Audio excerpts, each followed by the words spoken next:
सदियों पुरानी बात है। बंगाल में एक सौदागर बसता था, जिसके परिवार में उसकी पत्नी और 3 बेटियां थीं। उसका व्यापार दूर दूर तक फैला था। उसके पास 12 विशाल समुद्री जहाज थे, जिन पर माल लाद कर वह दूर देशों में बेचने भेजता था। सौदागर की जिंदगी ऐशो आराम से कट रही थी, पर नियति को कुछ और ही मंजूर था। अचानक उसकी पत्नी गंभीर रूप से बीमार पड़ी और कुछ ही समय में इस संसार को छोड़ गई। जैसे दुखों का पहाड़ टूट पड़ा हो, सौदागर के जहाज भी एक एक कर समुद्र में समा गए। उनके साथ माल भी डूब गया और देखते ही देखते सौदागर कंगाल हो गया। जिन दोस्तों के साथ कभी उसने सुख बांटे थे, वे भी मुंह मोड़कर चले गए।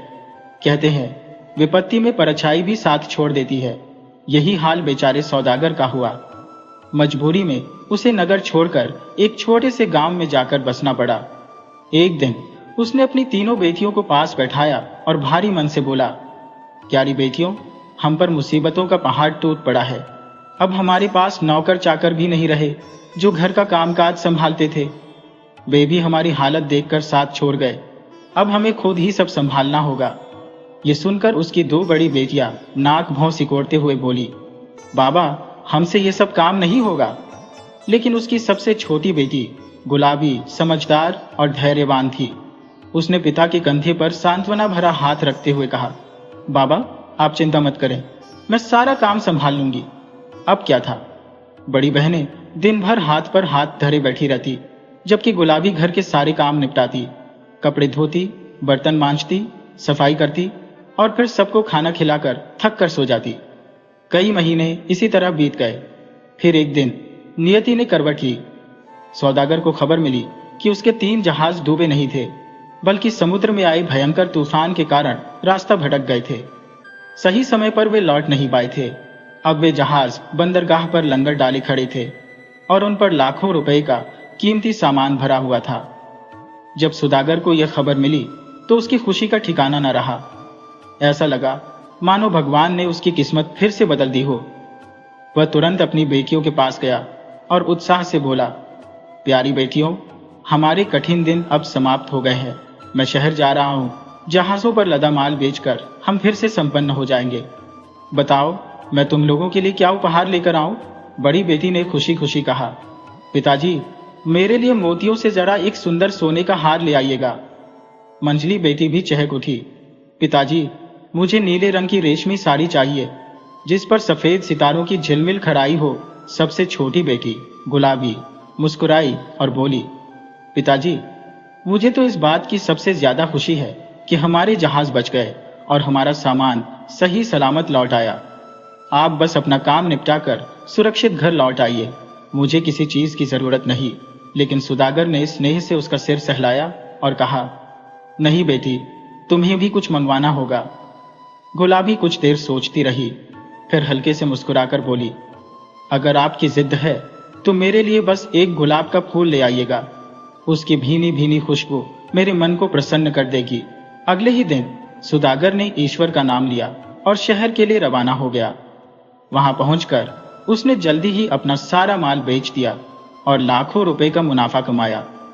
जब उसका काम समाप्त हुआ तो वह अपनी बेटियों के लिए उपहार खरीदने बाजार चला गया। सबसे पहले उसने बड़ी बेटी के लिए सोने का खूबसूरत हार खरीदा। फिर मंझली बेटी के लिए वह शानदार नीली साड़ी ली। अब बारी थी गुलाबी के गुलाब के फूल की। लेकिन अजीब बात यह थी कि पूरे दिन की तलाश के बाद भी उसे बाजार में एक भी गुलाब नहीं मिला। अगले दिन उसने फिर से कई बाजारों की खाक छानी, लेकिन कोई गुलाब नजर नहीं आया। शाम होते होते आसमान में काले बादल छा गए। अचानक तेज हवाएं चलने लगी और मूसलाधार बारिश शुरू हो गई। भीगने से बचने के लिए सौदागर ने इधर उधर आसरा ढूंढना चाहा, लेकिन चारों ओर सन्नाटा पसरा था। अब वे जहाज बंदरगाह पर लंगर डाले खड़े थे और उन पर लाखों रुपए का कीमती सामान भरा हुआ था। जब सौदागर को यह खबर मिली तो उसकी खुशी का ठिकाना न रहा। ऐसा लगा मानो भगवान ने उसकी किस्मत फिर से बदल दी हो। वह तुरंत अपनी बेटियों के पास गया और उत्साह से बोला, प्यारी बेटियों, हमारे कठिन दिन अब समाप्त हो गए हैं। मैं शहर जा रहा हूँ। जहाजों पर लदा माल बेचकर हम फिर से संपन्न हो जाएंगे। बताओ, मैं तुम लोगों के लिए क्या उपहार लेकर आऊं? बड़ी बेटी ने खुशी खुशी कहा, पिताजी, मेरे लिए मोतियों से जरा एक सुंदर सोने का हार ले आइएगा। मंझली बेटी भी चहक उठी। पिताजी, मुझे नीले रंग की रेशमी साड़ी चाहिए जिस पर सफेद सितारों की झिलमिल खराई हो। सबसे छोटी बेटी गुलाबी मुस्कुराई और बोली, पिताजी, मुझे तो इस बात की सबसे ज्यादा खुशी है कि हमारे जहाज बच गए और हमारा सामान सही सलामत लौट आया। आप बस अपना काम निपटाकर सुरक्षित घर लौट आइए, मुझे किसी चीज की जरूरत नहीं। लेकिन सुदागर ने स्नेह से उसका सिर सहलाया और कहा, नहीं बेटी, तुम्हें भी कुछ मंगवाना होगा। गुलाबी कुछ देर सोचती रही, फिर हल्के से मुस्कुराकर बोली, अगर आपकी जिद्द है तो मेरे लिए बस एक गुलाब का फूल ले आइएगा। उसकी भीनी भीनी खुशबू मेरे मन को प्रसन्न कर देगी। अगले ही दिन सुदागर ने ईश्वर का नाम लिया और शहर के लिए रवाना हो गया। वहां पहुंचकर उसने जल्दी ही अपना सारा माल बेच दिया और लाखों रुपए का मुनाफा कमाया। जब उसका काम समाप्त हुआ तो वह अपनी बेटियों के लिए उपहार खरीदने बाजार चला गया। सबसे पहले उसने बड़ी बेटी के लिए सोने का खूबसूरत हार खरीदा, फिर मंझली बेटी के लिए वह शानदार नीली साड़ी ली। अब बारी थी गुलाबी के गुलाब के फूल की, लेकिन अजीब बात यह थी कि पूरे दिन की तलाश के बाद भी उसे बाजार में एक भी गुलाब नहीं मिला। अगले दिन उसने फिर से कई बाजारों की खाक छानी, लेकिन कोई गुलाब नजर नहीं आया। शाम होते होते आसमान में काले बादल छा गए। अचानक तेज हवाएं चलने लगी और मूसलाधार बारिश शुरू हो गई। भीगने से बचने के लिए सुदागर ने इधर उधर आसरा ढूंढना चाहा, लेकिन चारों ओर सन्नाटा पसरा था। ढूंढते ढूंढते सुदागर की नजर कुछ ही दूरी पर एक आलीशान महल पर पड़ी। तेज बारिश से बचने के लिए वह तुरंत उसकी ओर बढ़ा। वह महल इतना भव्य और ऊंचा था कि मानो आसमान से बातें कर रहा हो। सुदागर दौड़ता हुआ उसके विशाल दरवाजे तक पहुंचा और अंदर दाखिल हो गया। भीतर पहुंचते ही उसकी आंखें आश्चर्य से फैल गई। कमरे में मखमली कालीन बिछे थे, सोने चांदी से जड़े पलंग सजे थे और हर कोने से वैभव झलक रहा था। यह स्थान किसी राजा महाराजा का लग रहा था। सुदागर वहां एक आरामदायक पलंग पर बैठ गया और सोचने लगा, किसका महल हो सकता है यह? बारिश थमने का नाम ही नहीं ले रही थी और अब भूख भी सताने लगी थी। तभी उसकी नजर एक बड़ी मेज पर पड़ी जहां तरह तरह के स्वादिष्ट पकवान सजे थे। उनकी सुगंध उसकी भूख को और तेज कर रही थी। पहले तो वह थोड़ा झिझका, लेकिन फिर खुद को समझाया, जो भी इस महल का स्वामी है वह इतना उदार जरूर होगा कि भूखे यात्री को भोजन करने दे। और फिर सुदागर ने भरपेट भोजन किया, ईश्वर का धन्यवाद किया और आराम से बैठ गया। थोड़ी देर बाद बारिश धीरे धीरे थमने लगी। सुदागर ने सोचा कि इस महल के स्वामी को धन्यवाद कहकर ही जाना चाहिए। उसने पूरे महल का कोना कोना छान मारा, लेकिन वहां एक भी इंसान तो दूर, कोई परिंदा तक नजर नहीं आया। यह देख वह हैरान रह गया। आखिरकार निराश होकर वह बाहर जाने के लिए दरवाजे की ओर बढ़ा। जैसे ही वह बाहर निकला, उसकी नजर महल के पास बने एक सुंदर बागीचे पर पड़ी। वहां रंग बिरंगे फूल खिले थे और एक कोने में खूबसूरत गुलाबों की क्यारी थी। गुलाबी का वादा याद आते ही सुदागर की आंखें चमक उठी। वह खुशी से उछल पड़ा और गुलाब के फूल की ओर लपका। लेकिन जैसे ही वह गुलाब तोड़ने को हुआ, अचानक उसके पांव के पास कुछ हलचल हुई। सुदागर ने नीचे देखा तो पाया कि एक बड़ा सांप कुंडली मारे बैठा था। डर के मारे वह तुरंत पीछे हटा, पर अगले ही क्षण जो हुआ उसने उसे और भी स्तब्ध कर दिया। वह सांप आदमी की आवाज में बोल उठा, क्यों सुदागर, भलाई का बदला बुराई से दे रहे हो? मैंने अपने महल के दरवाजे तुम्हारे लिए खोले, तुम्हें भरपेट भोजन करवाया और अब तुम जाते जाते मेरे बगीचे से फूल चुराने की कोशिश कर रहे हो। सुदागर के शरीर में सिहरन दौड़ गई। एक सांप और इंसान की तरह बोल रहा था। उसने खुद को किसी तरह संभाला और कांपती आवाज में बोला, नहीं नागराज, ऐसी कोई बात नहीं है। मैंने इस महल के स्वामी को बाहर ढूंढा, लेकिन कोई नहीं मिला। और जहां तक इस फूल की बात है, तो मेरी सबसे छोटी बेटी ने मुझसे गुलाब लाने को कहा था।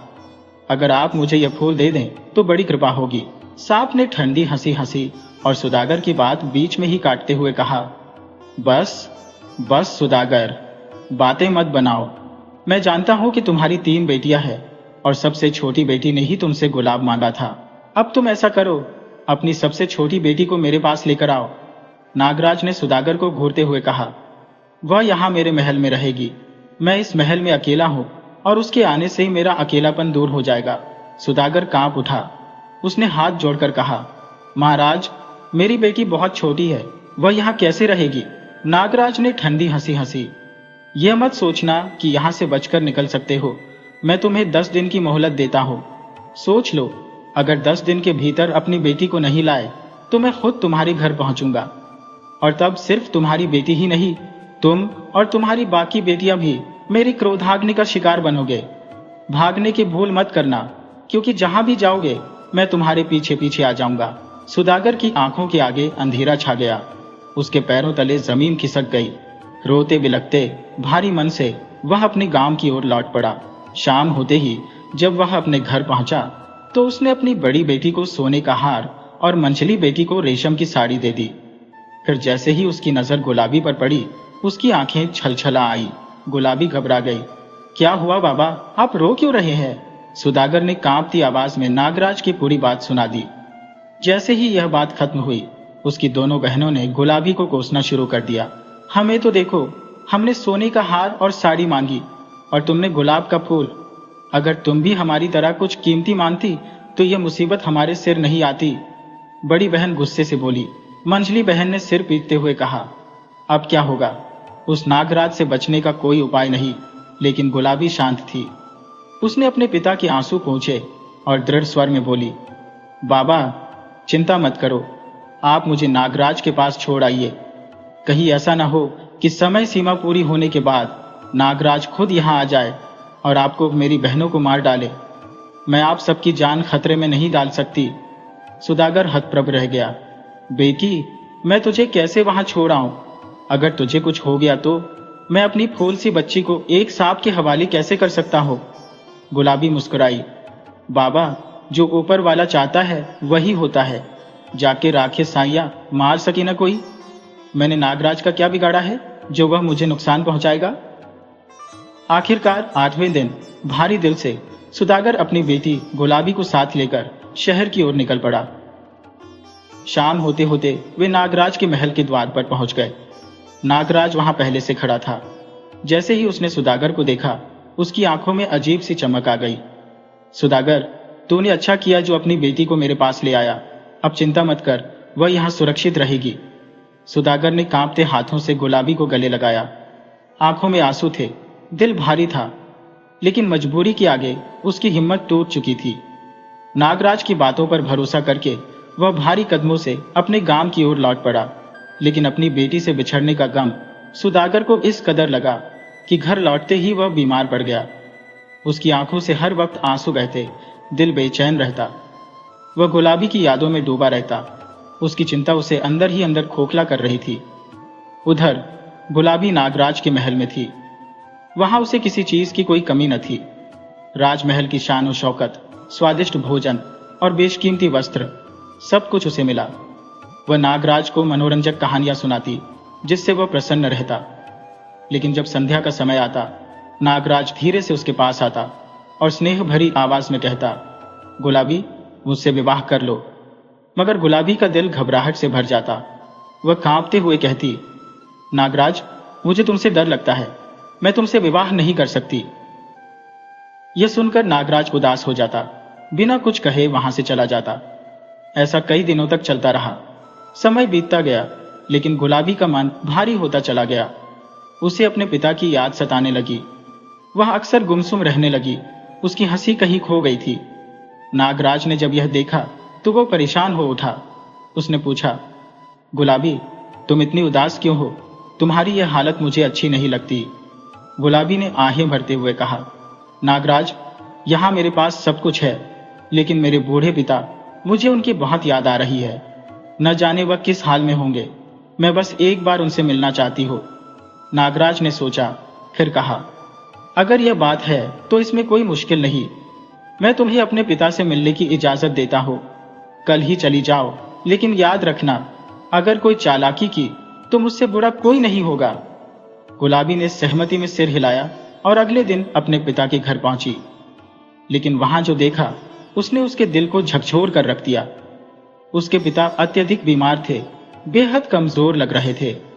बेटी को अचानक सामने देख सुदागर की आंखें चमक उठी।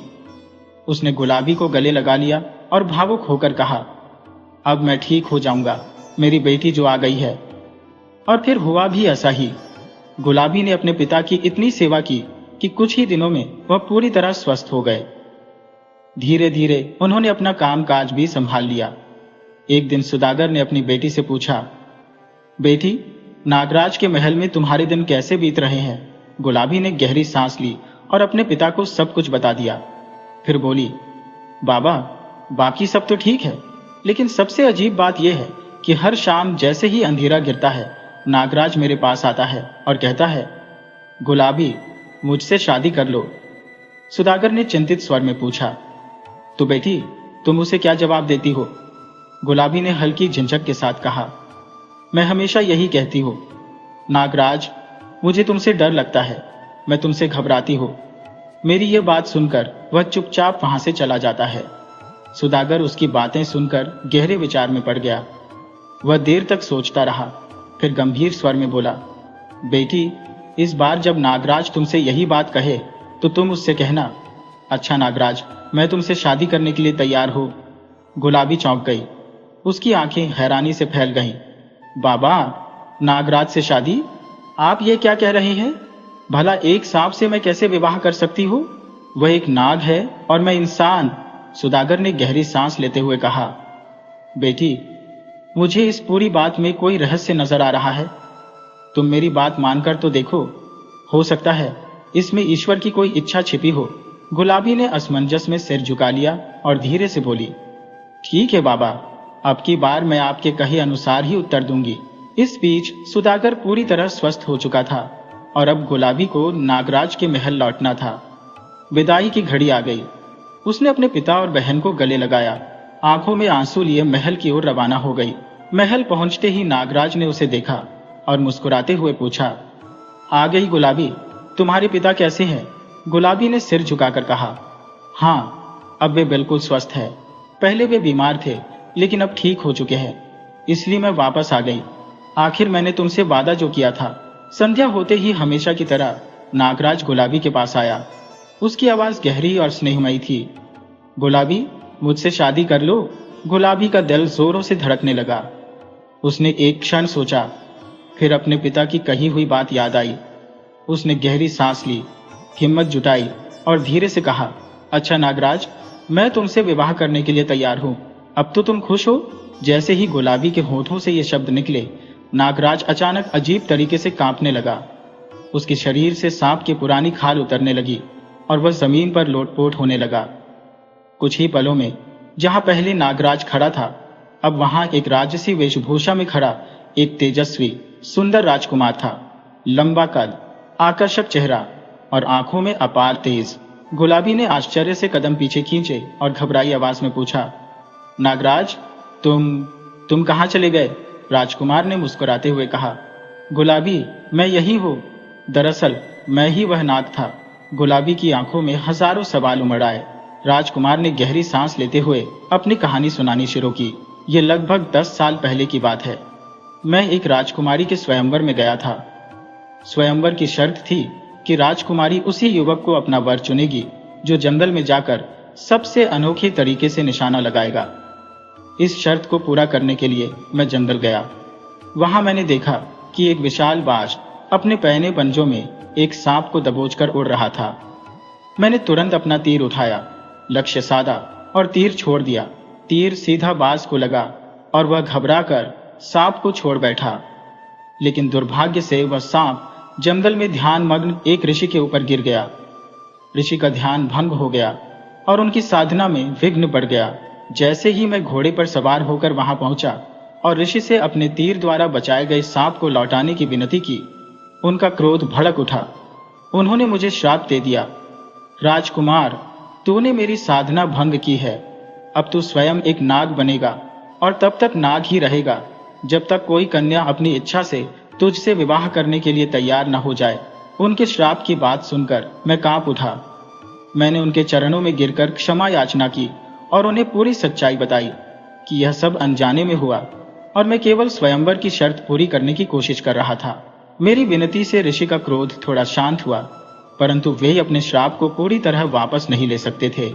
उन्होंने बस इतना कहा, शाप तो लगेगा, लेकिन हाँ, यदि कोई कन्या स्वेच्छा से तुमसे विवाह के लिए हामी भर देगी, तभी तुम इस नाग रूप से मुक्त हो सकोगे। आज गुलाबी, तुमने अपने हृदय से मुझसे विवाह करने की स्वीकृति दी है, इसीलिए मैं फिर से अपने असली स्वरूप में लौट आया हूं। गुलाबी स्तब्ध थी। सामने वही नागराज था, लेकिन अब वह एक राजकुमार के रूप में खड़ा था। उसकी आंखों में चमक थी और चेहरा अपार आनंद से दमक रहा था। धीरे धीरे गुलाबी की आंखों में भी खुशी के आंसू छलक आए। उसने मुस्कुराते हुए कहा, तो यह सब एक श्राप था और मैं ही वह भाग्यशाली थी जिसने तुम्हें मुक्त किया।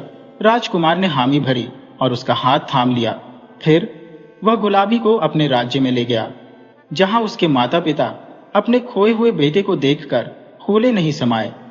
जब उन्होंने जाना कि गुलाबी के कारण ही उनका पुत्र पुनः मनुष्य बना है, तो उन्होंने प्रेमपूर्वक उसे अपनी पुत्रवधू के रूप में स्वीकार कर लिया। धूमधाम से राजकुमार और गुलाबी का विवाह संपन्न हुआ। कुछ समय बाद वे दोनों सुदागर से मिलने उसके गांव पहुंचे। जब सुदागर ने अपनी बेटी को एक राजकुमारी के रूप में देखा, तो उसकी आंखें गर्व और आनंद से भर आईं।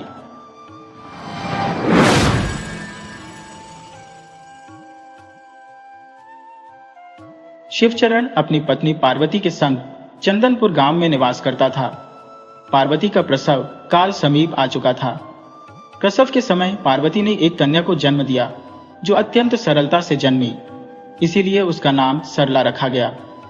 सरला का स्वभाव भी नाम के अनुरूप था। वह सरलता से बड़ी हो गई।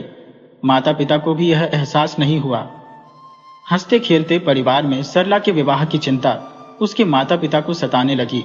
एक रात जब सरला सो रही थी, पार्वती ने अपने पति शिवचरण से कहा, सुनिए जी, हमारी बेटी सरला अब बड़ी हो गई है और गांव की चौधरी के बेटे पप्पू के साथ उसके रिश्ते की बात चल रही है। चौधरी गांव में घूमकर विवाह करवाता है, जिससे उसकी आजीविका चलती है।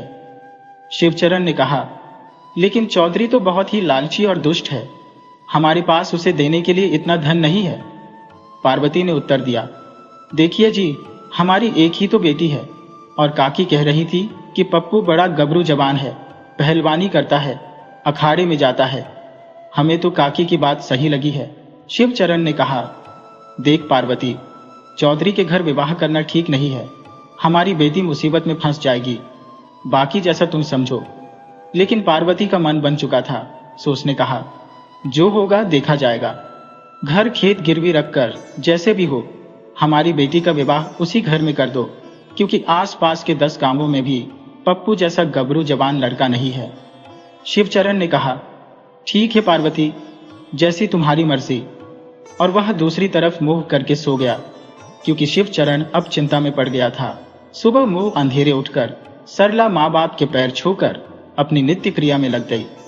उसकी आदत थी कि माँ पिता को नित्य प्रति शिव पार्वती की पूजा के रूप में मानकर सभी घर के काम में हाथ बटाती थी। शादी उसके लिए गुड्डे गुड़ियों का खेल मात्र था। जब माँ ने उसकी शादी की चर्चा की, तो वह समझ नहीं सकी कि इसकी क्या आवश्यकता है। चौधरी ने जो दहेज मांगा था, उसे पूरा करने में शिवचरण अपने को असमर्थ महसूस कर रहा था। उसने गांव के साहूकार से भारी कर्जा ले लिया। शादी के दिन रात में चौधरी की फरमाइशों ने शिवचरण को झकझोर दिया। बड़े कष्ट से उसके सीने में दर्द उठा, जिसे छुपाकर उसने मिन्नतों के साथ अपनी पगड़ी चौधरी के चरणों में रख दी। जैसे तैसे शादी संपन्न हुई, इस वादे के साथ कि अगली फसल से पहले वह अपनी बात पूरी कर देगा। सुबह सरला की विदाई हुई। वह फूट फूट कर रोई। उसे समझ नहीं आ रहा था कि किस कसूर की सजा उसे मिल रही थी। क्यों माता पिता अपने कलेजे के टुकड़े को किसी अजनबी के साथ अनजाने सफर पर भेज रहे थे। शिवचरण अपने आंसू छुपाने की कोशिश कर रहा था, जो सरला की नजरों से नहीं छिप सका। पिता की आंखों में आंसू देखकर सरला को बड़ा धक्का लगा। एक पल को वह अर्धमूर्छित हो गई और कब अपने घर से पराए घर में आ गई, उसे पता ही नहीं चला।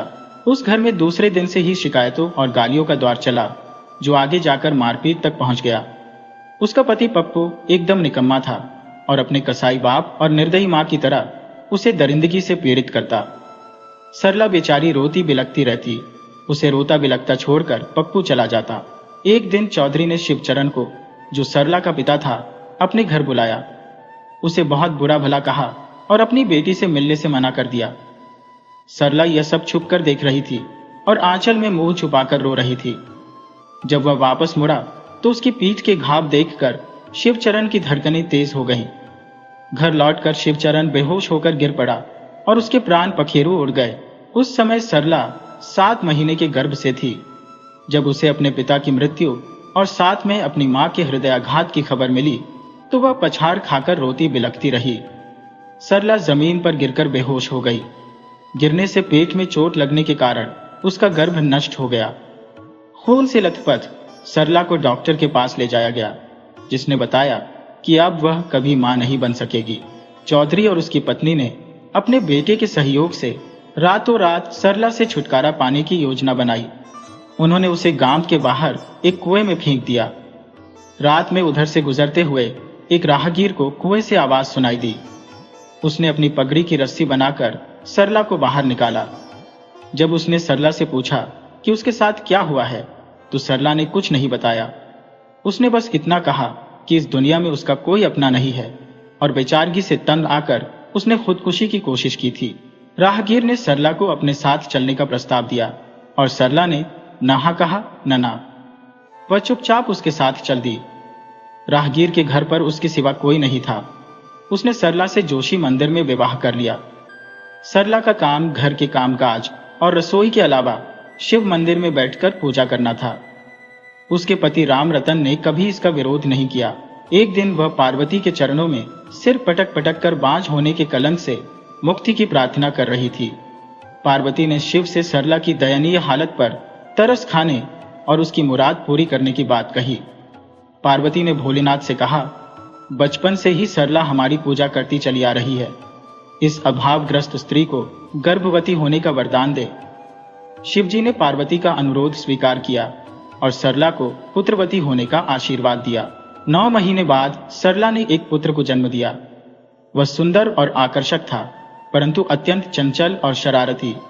उसकी शरारतों से हर कोई परेशान रहता। एक बार गांव में कुछ साधु संत आए। प्रवचन के बाद वे विश्राम कर रहे थे। तभी शरारती भोला कहीं से लाल चींटियों का छत्ता तोड़ लाया और उनके ऊपर फेंक कर भाग गया। संतों में से एक ने उसे देख लिया और चींटियों के दंश से परेशान होकर उसके पीछे दौड़ा। भोला घर में घुसकर कहीं छुप गया। सरला ने हाथ जोड़कर उन संतों से माफी मांगी और चींटियों के काटे स्थानों पर शहद का लेप किया। संतों ने क्रोध में आकर भोला को श्राप दिया कि वह जीवन भर ऊट पटांग काम करता रहेगा। सरला ने संतों के चरण पकड़कर माफी मांगी और उनके दंशों पर शहद लगाया। तब जाकर उनका दिल पसीजा। संतों ने कहा कि उनका श्राप विफल नहीं होगा, परंतु इसका उल्टा प्रभाव होगा। सरला ने संतों को विदा किया, जिसे छुपकर भोला देख रहा था। वह बुदबुदाकर कह रहा था, अगली बार आओगे तो सांप और मेंढक छोड़ दूंगा तुम पर। समय के साथ भोला की शरारतें बढ़ती गईं और सरला समझ चुकी थी कि उसके बेटे की नादानियां कभी खत्म नहीं होंगी। एक दिन की बात है, गांव का हरिया मटकी में दही भरकर गांव से बाहर भेजने जा रहा था।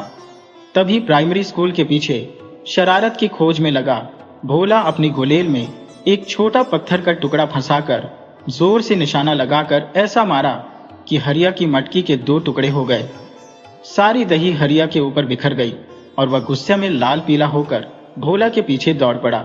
स्कूल के पीछे से भोला किधर गायब हो गया, ये हरिया को समझ नहीं आया। ढूंढते ढूंढते उसकी नजर एक पेड़ के पास खो पर पड़ी, जिसके मुहाने पर पहुंचकर उसने भोला को ढूंढने की कोशिश की, पर खो का मुंह उसके लिए छोटा पड़ रहा था। हरिया घुटनों के बल झुककर कंधे तक कुएं के मुहाने में सटाकर हाथ अंदर घुसेर कर टटोलने लगा। तभी उसके हाथ में कोई कपड़ा जैसा टकराया। उसने जोर से दबोच लिया और कहा, अब भागकर कहां जाएगा बच्चू। उसे खो से बाहर खींच लिया। बाहर एक कपड़े की गठरी निकली, जिसमें भारी वजन था। गठरी खोलने पर हरिया की आंखें चौंधिया गईं। उसमें ढेर सारा धन था।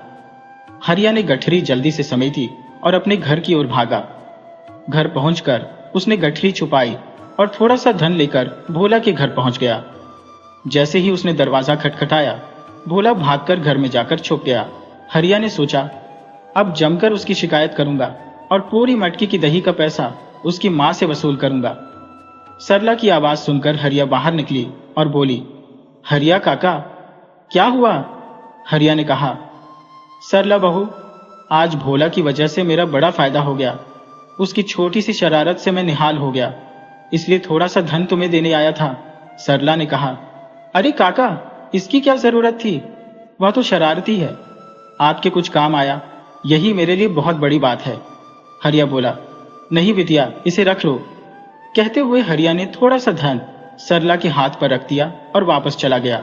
भोला मन ही मन बड़बड़ाने लगा, जरूर इस चाचा को कोई धन का भंडार मिला होगा और मुट्ठी भर देने चला आया हमारे घर। अब की बार तो इस बूढ़े का सिर फोड़ दूंगा, तब इसकी अक्ल ठिकाने आएगी। सरला अब आंगन से होती हुई रसोई में चली गई और भोला कमर में गुलेल खोसे हुए फिर एक नई शरारत के लिए निकल गया। शाम होने को आई और भोला को कोई जबरदस्त शरारत नहीं सोच रही थी। तभी एक घर की खुली खिड़की देखकर वह वहां घुसने की सोचने लगा। उसने 8 ईंटें लगाकर उनके ऊपर चढ़कर खिड़की से अंदर घुस गया। चारों तरफ अंधेरा था, लाइट कहाँ है इसका पता उसे नहीं था।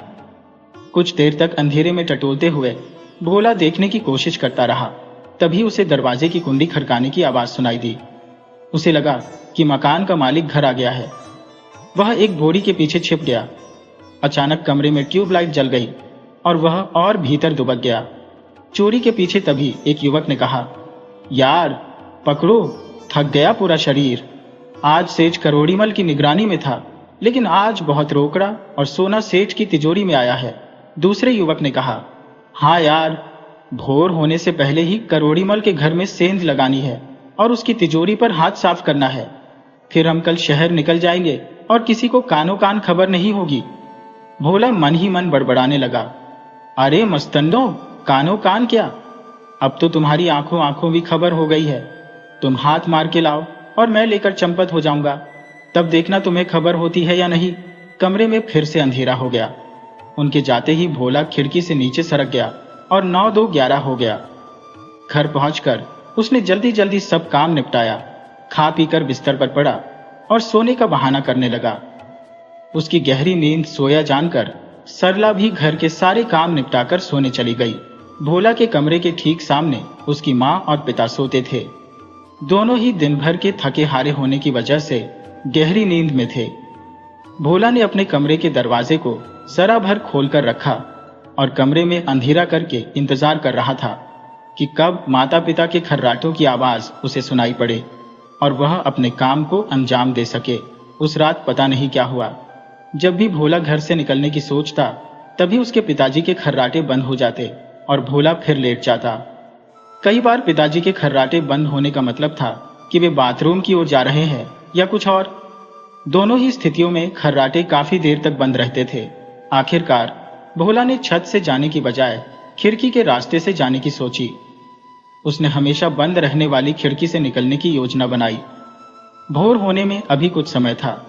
उसने धीरे धीरे खिड़की ऊपर उठाई और दूसरी तरफ लटकते हुए खिड़की को ऊपर के हुक में फंसा दिया, लेकिन तभी उसका संतुलन बिगड़ गया और वह नाले में गिर गया। एक तीव्र दुर्गंध उसके नथुने से टकराई और उसने किसी तरह से अपनी सांस रोकने की कोशिश की। नाले से बाहर निकलते हुए वह सिर से पांव तक काले पानी से ढका हुआ किसी भूत की तरह अपने रास्ते की ओर चल पड़ा। कुछ कुत्ते उसे देखकर भौंकने लगे, लेकिन उसकी दयनीय हालत पर तरस खाकर वापस चले गए। भोला अब हर बात पर गुस्सा और झुंझलाहट महसूस कर रहा था। उसने घर के पिछवाड़े से जाने का सोचा, तभी उसने देखा कि लट्टू और पलटू लूटे हुए माल के साथ पीछे के रास्ते से आ रहे थे। अचानक भोला और उन बदमाशों का आमना सामना हो गया। डर के मारे भोला के गले से घुटी घुटी आवाज निकल गई। लट्टू और पलटू ने जब काले झूलते साए को देखा तो उन्हें भूत का आभास हुआ और उनकी पतलून गीली हो गई। भाग ले बेटा लट्टू, जान बचा किसी तरह, कहते हुए वे उसी दिशा में भाग निकले जिससे आए थे। भोला भी इस घटनाक्रम से इतना डर गया था कि भागते हुए फिसल गया और बगल के तालाब में जा गिरा। फिर जैसे ही उसने लूटे हुए माल की ओर बढ़ना चाहा, उसने पुलिस को आते देखा। ले बेटा, सिर मुंडाते ही ओले पड़ गए, उसने सोचा और बेहोश होने का नाटक किया। पुलिस वाले उसके पास पहुंचे और देखा कि वह सच में बेहोश हो गया था। थोड़ी सी रोशनी हो चुकी थी और दरोगा ने सिपाही से कहा, साहब, ये सरला बहन का लड़का है। लगता है इसने बदमाशों से लड़ाई की होगी। दरोगा ने कहा, बहुत ही निडर और बहादुर बच्चा है यह। इसे डॉक्टर के पास ले चलो। डॉक्टर ने भोला को होश में लाने का इंजेक्शन दिया। दोनों बदमाशों को हवालात में डाल दिया गया। सेठ ने चोरी से बचे माल से थोड़ी रकम भोला को दी और एसपी ने सरला से कहा कि भोला को पुलिस में भर्ती करने की सलाह दी। सरला ने खुशी खुशी हामी भरी और बोली, मैं अपने लाडले को जरूर भेजूंगी। जबकि अंदर से जलता भुनता भोला मन ही मन सोच रहा था, कंजूस का बच्चा, पूरा माल बच गया, फिर भी थोड़ी सी रकम दे दी। एक दिन तेरा पूरा माल लूटूंगा सेठ। भोला ने कहा, माँ, भूख लगी है, कुछ खिलाओ। सरला ने कहा, बेटा, तेरे लिए पूरी सब्जी बनाई है, खूब पेट भर के खा ले। खाना खाने के बाद भोला एक नए विचार में खो गया। सरला तो अपने बेटे को पुलिस में देखकर मन ही मन बहुत खुश थी। सोच रही थी कि उसका बेटा एक दिन बड़ा अफसर बनेगा। यदि भोला पुलिस में आ गया तो वह चालाकी से गांव वालों को एक एक करके लूटेगा। भोला मन में योजना बना रहा था कि कैसे वह खूब सारा पैसा कमाएगा और अपनी मां को बहुत सुखी रखेगा। इन विचारों में खोए खोए भोला को नींद आ गई। दूसरे दिन भोला नई शरारतों के मंसूबे बनाते हुए तैयार हुआ और बाहर निकलने ही वाला था कि उसकी मां सरला ने उसे पकड़ लिया। तू अकेला नहीं जाएगा, मैं भी तेरे साथ चलूंगी, उसने कहा। भोला सोच रहा था कि आज वह गांव के मुखिया की बेटी की लंबी चोटियों को काट डालेगा, इसलिए उसने जेब में एक तेज धार वाला चाकू रखा था और अपनी सुगनी भी साथ ली थी। सुगनी इतनी तेज थी कि उसकी सुंगाई से लोग छींकते छींकते बेहोश हो जाते थे। सरला ने उसका हाथ खींचकर उसे थाने की ओर चलने को मजबूर किया। थाने में आज कुछ ज्यादा ही गहमागहमी थी। बाहर के कई अधिकारी भी आए हुए थे। सरला और भोला को बाहर बैठाया गया। भोला की नजर बार बार एक जालीदार पुलिस वैन की ओर जा रही थी, जिसमें एक बड़े बड़े घुंघराले बाल और काली दाढ़ी वाला डाकू बंद था। वह बार बार भोला को इशारा कर रहा था। भोला ने अपनी उत्सुकता को नहीं रोक पाया और उठकर टहलने लगा। जब उसकी नजर डाकू से मिली तो उसके शरीर में झुरझुरी दौड़ गई। डाकू ने भारी आवाज में पूछा, लड़के, तेरा नाम क्या है और तू कौन है? भोला ने डरते हुए जवाब दिया कि उसका नाम भोला है और वह पास के गांव का निवासी है, सरला का बेटा है। उसने अपनी जेब से कैंची निकाली और डाकू को थमा दी। कुछ देर बाद एक सिपाही और हवलदार वैन की तरफ आए। तब तक डाकू ने कैंची से अपनी रस्सियां काट ली थी। जैसे ही सिपाही ने दरवाजा खोला, डाकू ने उस पर हमला कर दिया। हवलदार को संभलने का मौका भी नहीं मिला और डाकू ने सिपाही की बंदूक से गोली चला दी। गोली की आवाज सुनकर सभी पुलिस वाले और अधिकारी बाहर आ गए। सबने बंदूकें तान दी, लेकिन तब तक डाकू ने माहौल को अपने पक्ष में कर लिया था। भोला ने अपनी मां को डाकू के शिकंजे में देखा। उसकी गर्दन पर कैंची की नोक थी। पुलिस अधिकारी डाकू से आत्मसमर्पण करने को कह रहे थे, लेकिन डाकू सरला की गर्दन पर कैंची की नोक चुभाकर धमकी दे रहा था कि अगर किसी ने कुछ किया तो वह उसे मार डालेगा। अब भोला को अपने किए पर अत्यधिक खेद हो रहा था और साथ ही आक्रोश भी। अचानक उसका हाथ उसकी पैंट की जेब में रखी सुगनी से टकराया और जैसे उसके मस्तिष्क में एक बिजली कौंध गई। उसने सुगनी डाकू की नाक पर छिड़क दी। डाकू भोला को अपना सहायक मानकर निश्चिंत था और अचानक सुगनी का छिड़काव होते ही वह जोर जोर से छींकने लगा। तब तक डाकू की पकड़ ढीली होने लगी और कैंची उसके हाथ से गिर गई। सरला झट से अपने को छुड़ाकर भोला के पास पहुंच गई। उसकी मां बेहोश हो चुकी थी। छींकता हुआ बलशाली डाकू भी बेहोश होकर ढेर हो गया था। सभी अधिकारी और पुलिस वालों के सामने हुई इस घटना ने भोला को सुपर हीरो बना दिया। सब उसकी चतुराई और बुद्धिमानी की प्रशंसा कर रहे थे। भोला अपनी मां को होश में लाने के लिए पेड़ के गोल घेरे में बनी सीमेंट की चबूतरे पर मां को गोद में लेकर बैठा था। डाकू को शिकंजे में कसकर वैन में डालकर तुरंत जेल भेज दिया गया। किसी ने नहीं देखा कि जमीन पर गिरी तमाशाई कैंची फिर से भोला की जेब में आ चुकी थी। जब सरला को होश आया तो सभी उसकी बहादुरी की चर्चा कर रहे थे। डीएसपी ने उसे सम्मानित करते हुए एक पत्र दिया और घोषणा की कि भोला को सरदारगढ़ की पुलिस चौकी का इंचार्ज बना दिया गया है।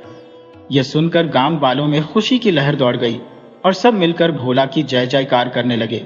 मुखिया संपत ने भीड़ से निकलकर घोषणा की कि उसकी बेटी का विवाह भोला से होगा। इधर माँ अपने बेटे की बलैया ले रही थी और गांव वाले बधाई दे रहे थे। उधर भोला चकरा रहा था, खुद को बेहोश होने से बचाने की कोशिश कर रहा था। नियुक्ति पत्र के साथ सरदारगढ़ में भोला की तैनाती की तैयारियां चल रही थी। गांव के अन्य जवान लड़के उसकी पीठ थपथपा रहे थे और बुजुर्ग उसके सिर पर हाथ रखकर आशीर्वाद दे रहे थे। भोला और कामों की शादी तय हो चुकी थी। भोला मन में योजना बना रहा था कि चौकी का इंचार्ज बनने के बाद वह डाकुओं से साठगांठ करेगा और पूरे गांव को लुटवा देगा। लेकिन तभी उसे ख्याल आया कि अगर वह डाकू जान गया कि भोला ने उसे फंसाया था तो वह क्या करेगा।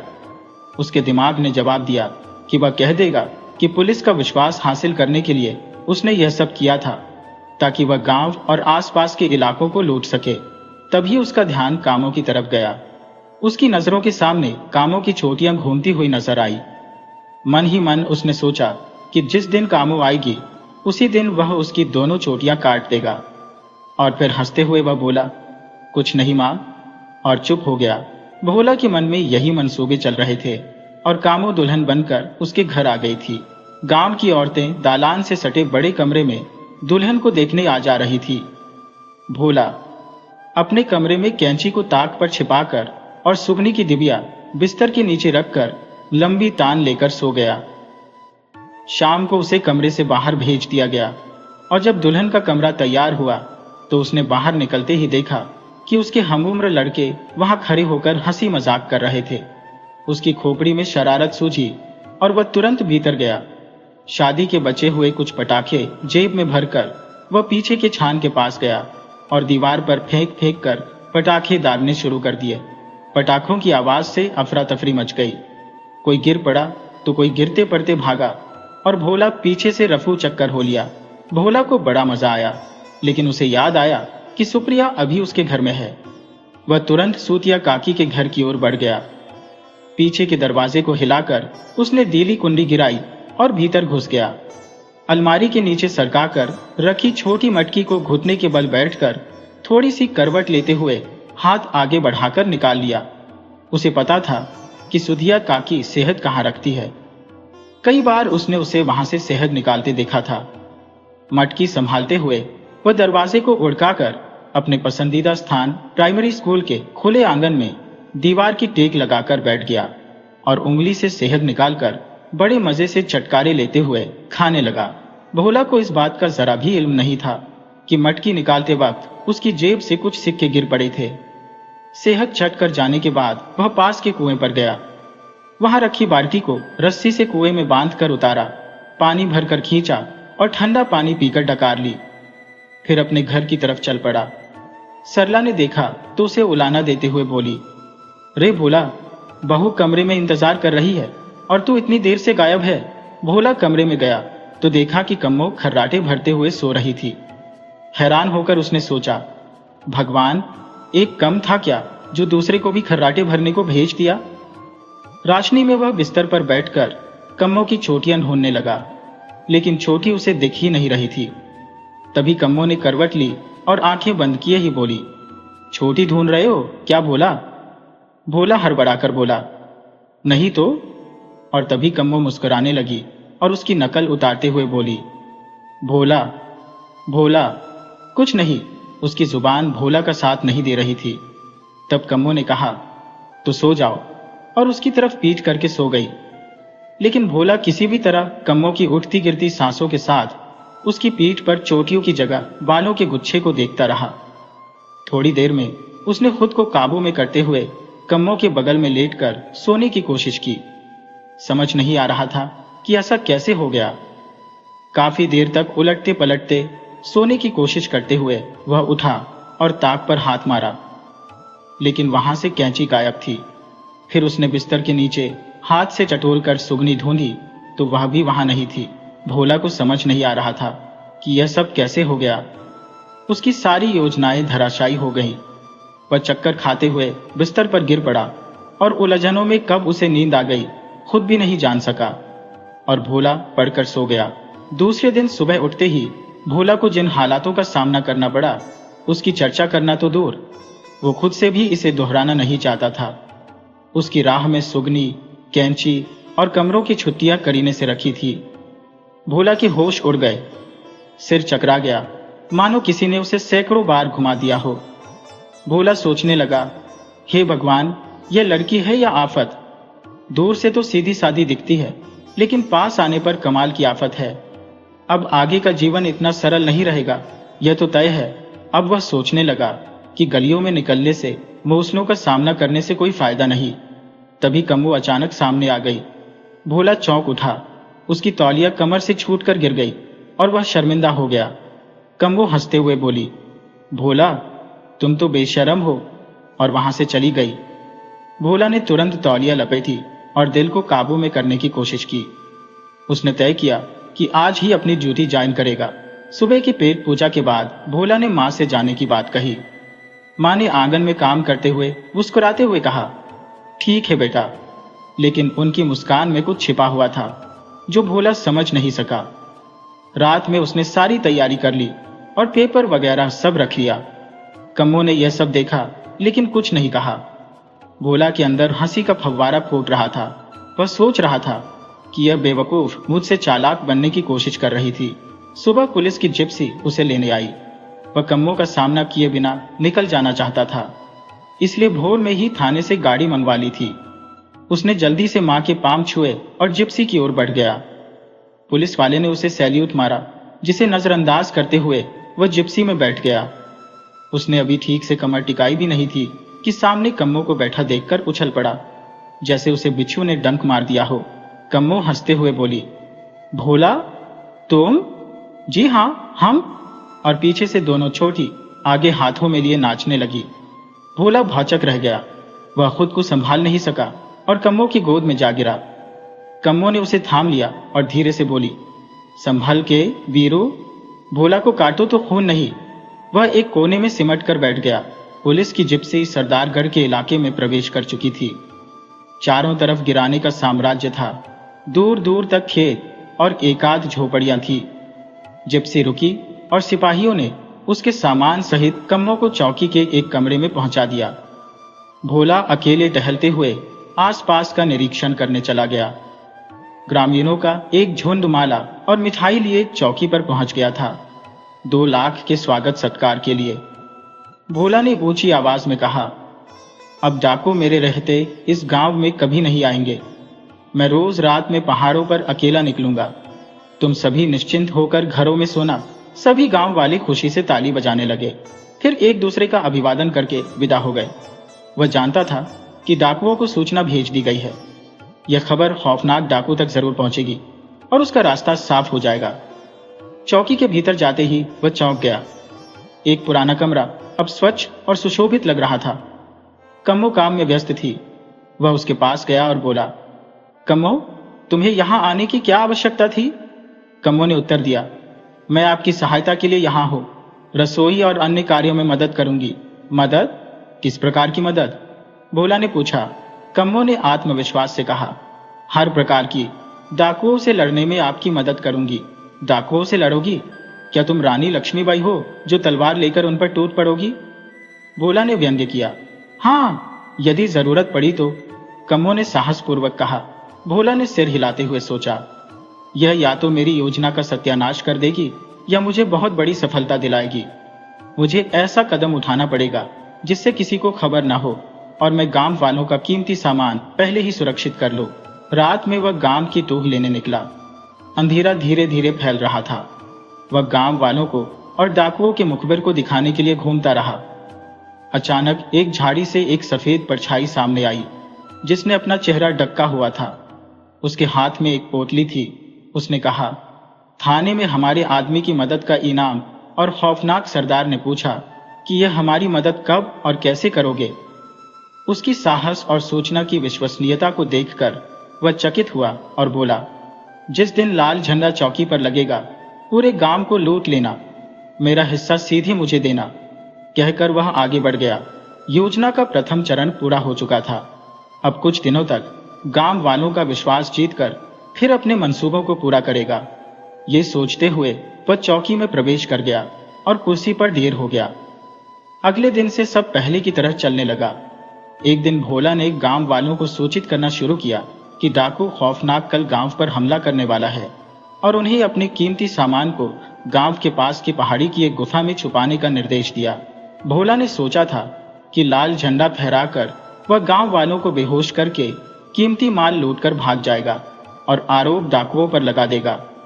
उसने कम्मो को घर छोड़ने का बहाना बनाया और सारा माल छुपाकर वापस आ गया। सारे गांव वाले अपना कीमती गहना, जेवरात और सामान लेकर गुफा में पहुंच गए। पूरा गांव खाली हो गया। डाकुओं ने लाल झंडा देखकर गांव पर हमला बोल दिया। भोला चिंतित था कि कम्मो कहाँ गई। तभी फायरिंग की आवाज सुनाई दी। भोला चौकी की ओर दौड़ा तो देखा कि पुलिस डाकुओं को घेर कर मार रही थी और कम्मो की अगुवाई में गुफा तक पहुंच चुकी थी। भोला ने स्थिति को देखते हुए उनकी सलामती की कामना की और डाकुओं का सफाया होते देखा। गांव वालों ने मिलकर भोला को धन दिया। वह मन ही मन सोच रहा था कि आज उसके पास गांव वालों का पूरा धन होता। कम्मो उसकी योजनाओं को सफल बना रही थी क्योंकि वह भोला की आदत जानती थी कि वह सोते हुए बड़बड़ाता था। कम्मो उस जानकारी का लाभ उठाकर उसे सफलता दिला रही थी और भोला को श्रेय मिल रहा था। इस प्रकार भोला को बधाइयां मिलने लगी। वह एक अच्छा पुलिस अफसर माना जाने लगा, लेकिन वह अपनी मनमानी कभी नहीं कर सका। कम्मो उसकी जीवन संगिनी बन गई थी।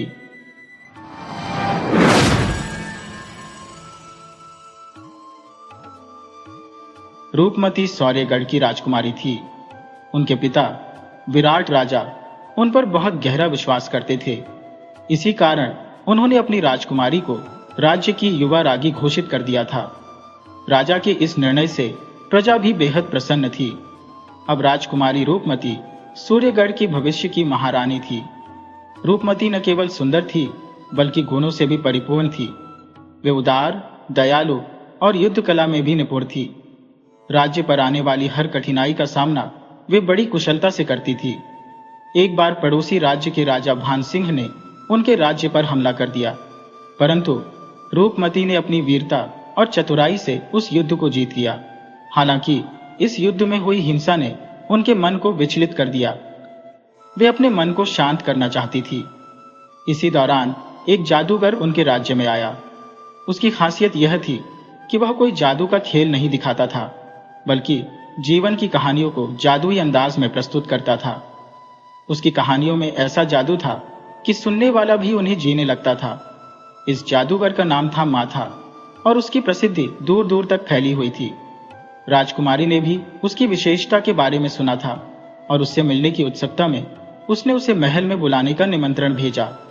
हालांकि जादूगर का एक नियम था कि वह अपने डेरों के बाहर कहानी नहीं सुनाता था, इसीलिए उसने महल में आने से मना कर दिया।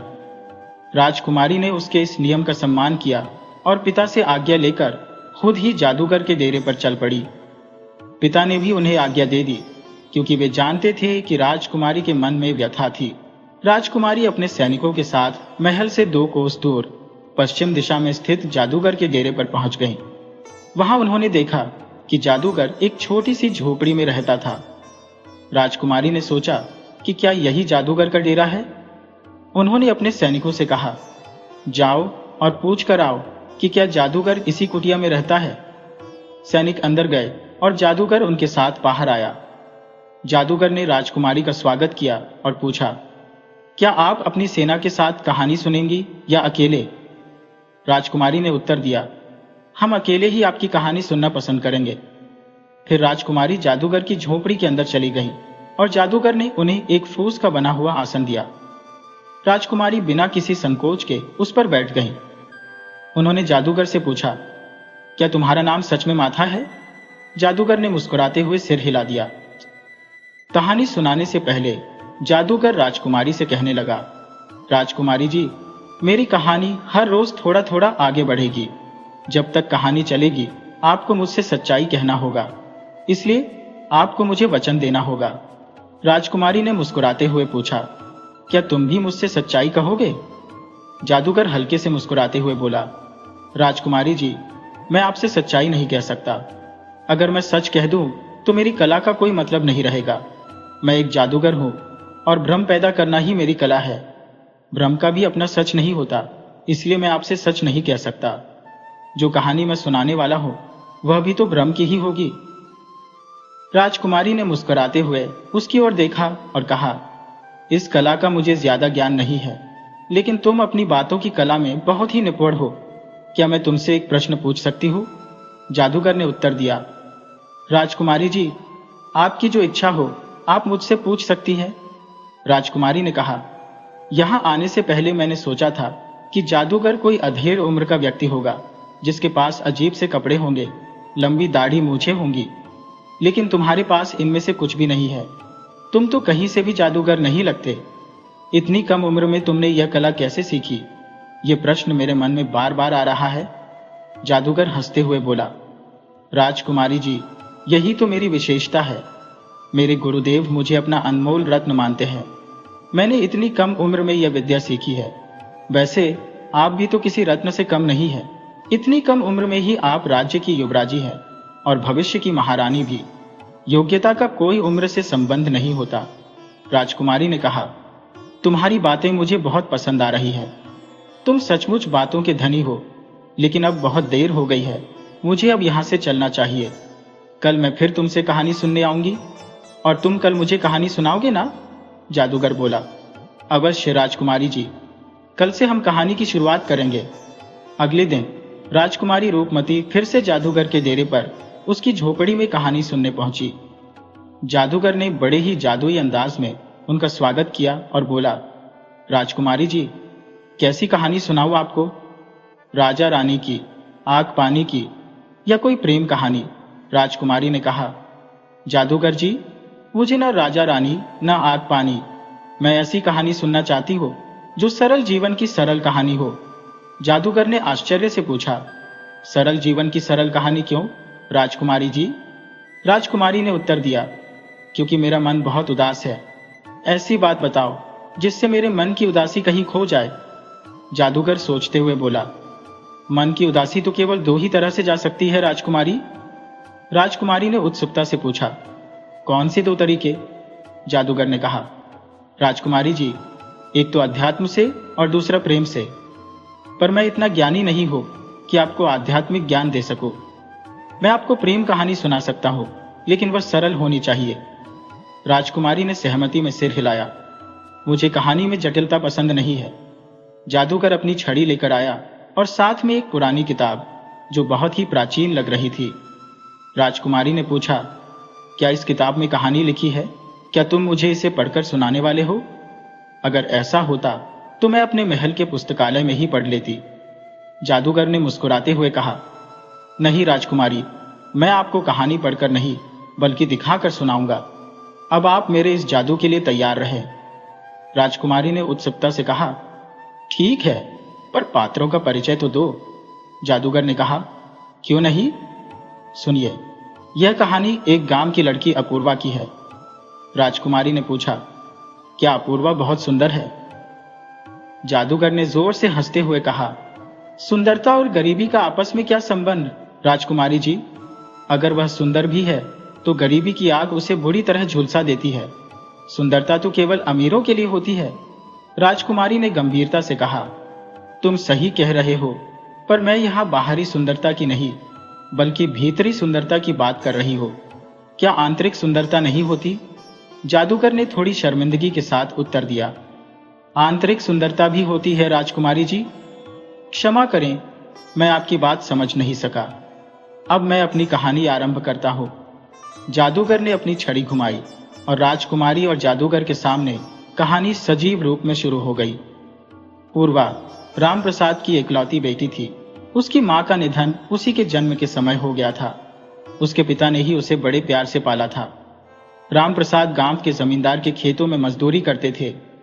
जब पूर्वा बड़ी हो गई तो उसके पिता को उसकी शादी की चिंता सताने लगी। विवाह के लिए धन की जरूरत थी, लेकिन खेतों में मजदूरी करके बमुश्किल गुजारा हो पाता था। इसलिए रामप्रसाद ने पैसे कमाने के लिए गांव के पास के एक नगर में जाने का निर्णय लिया।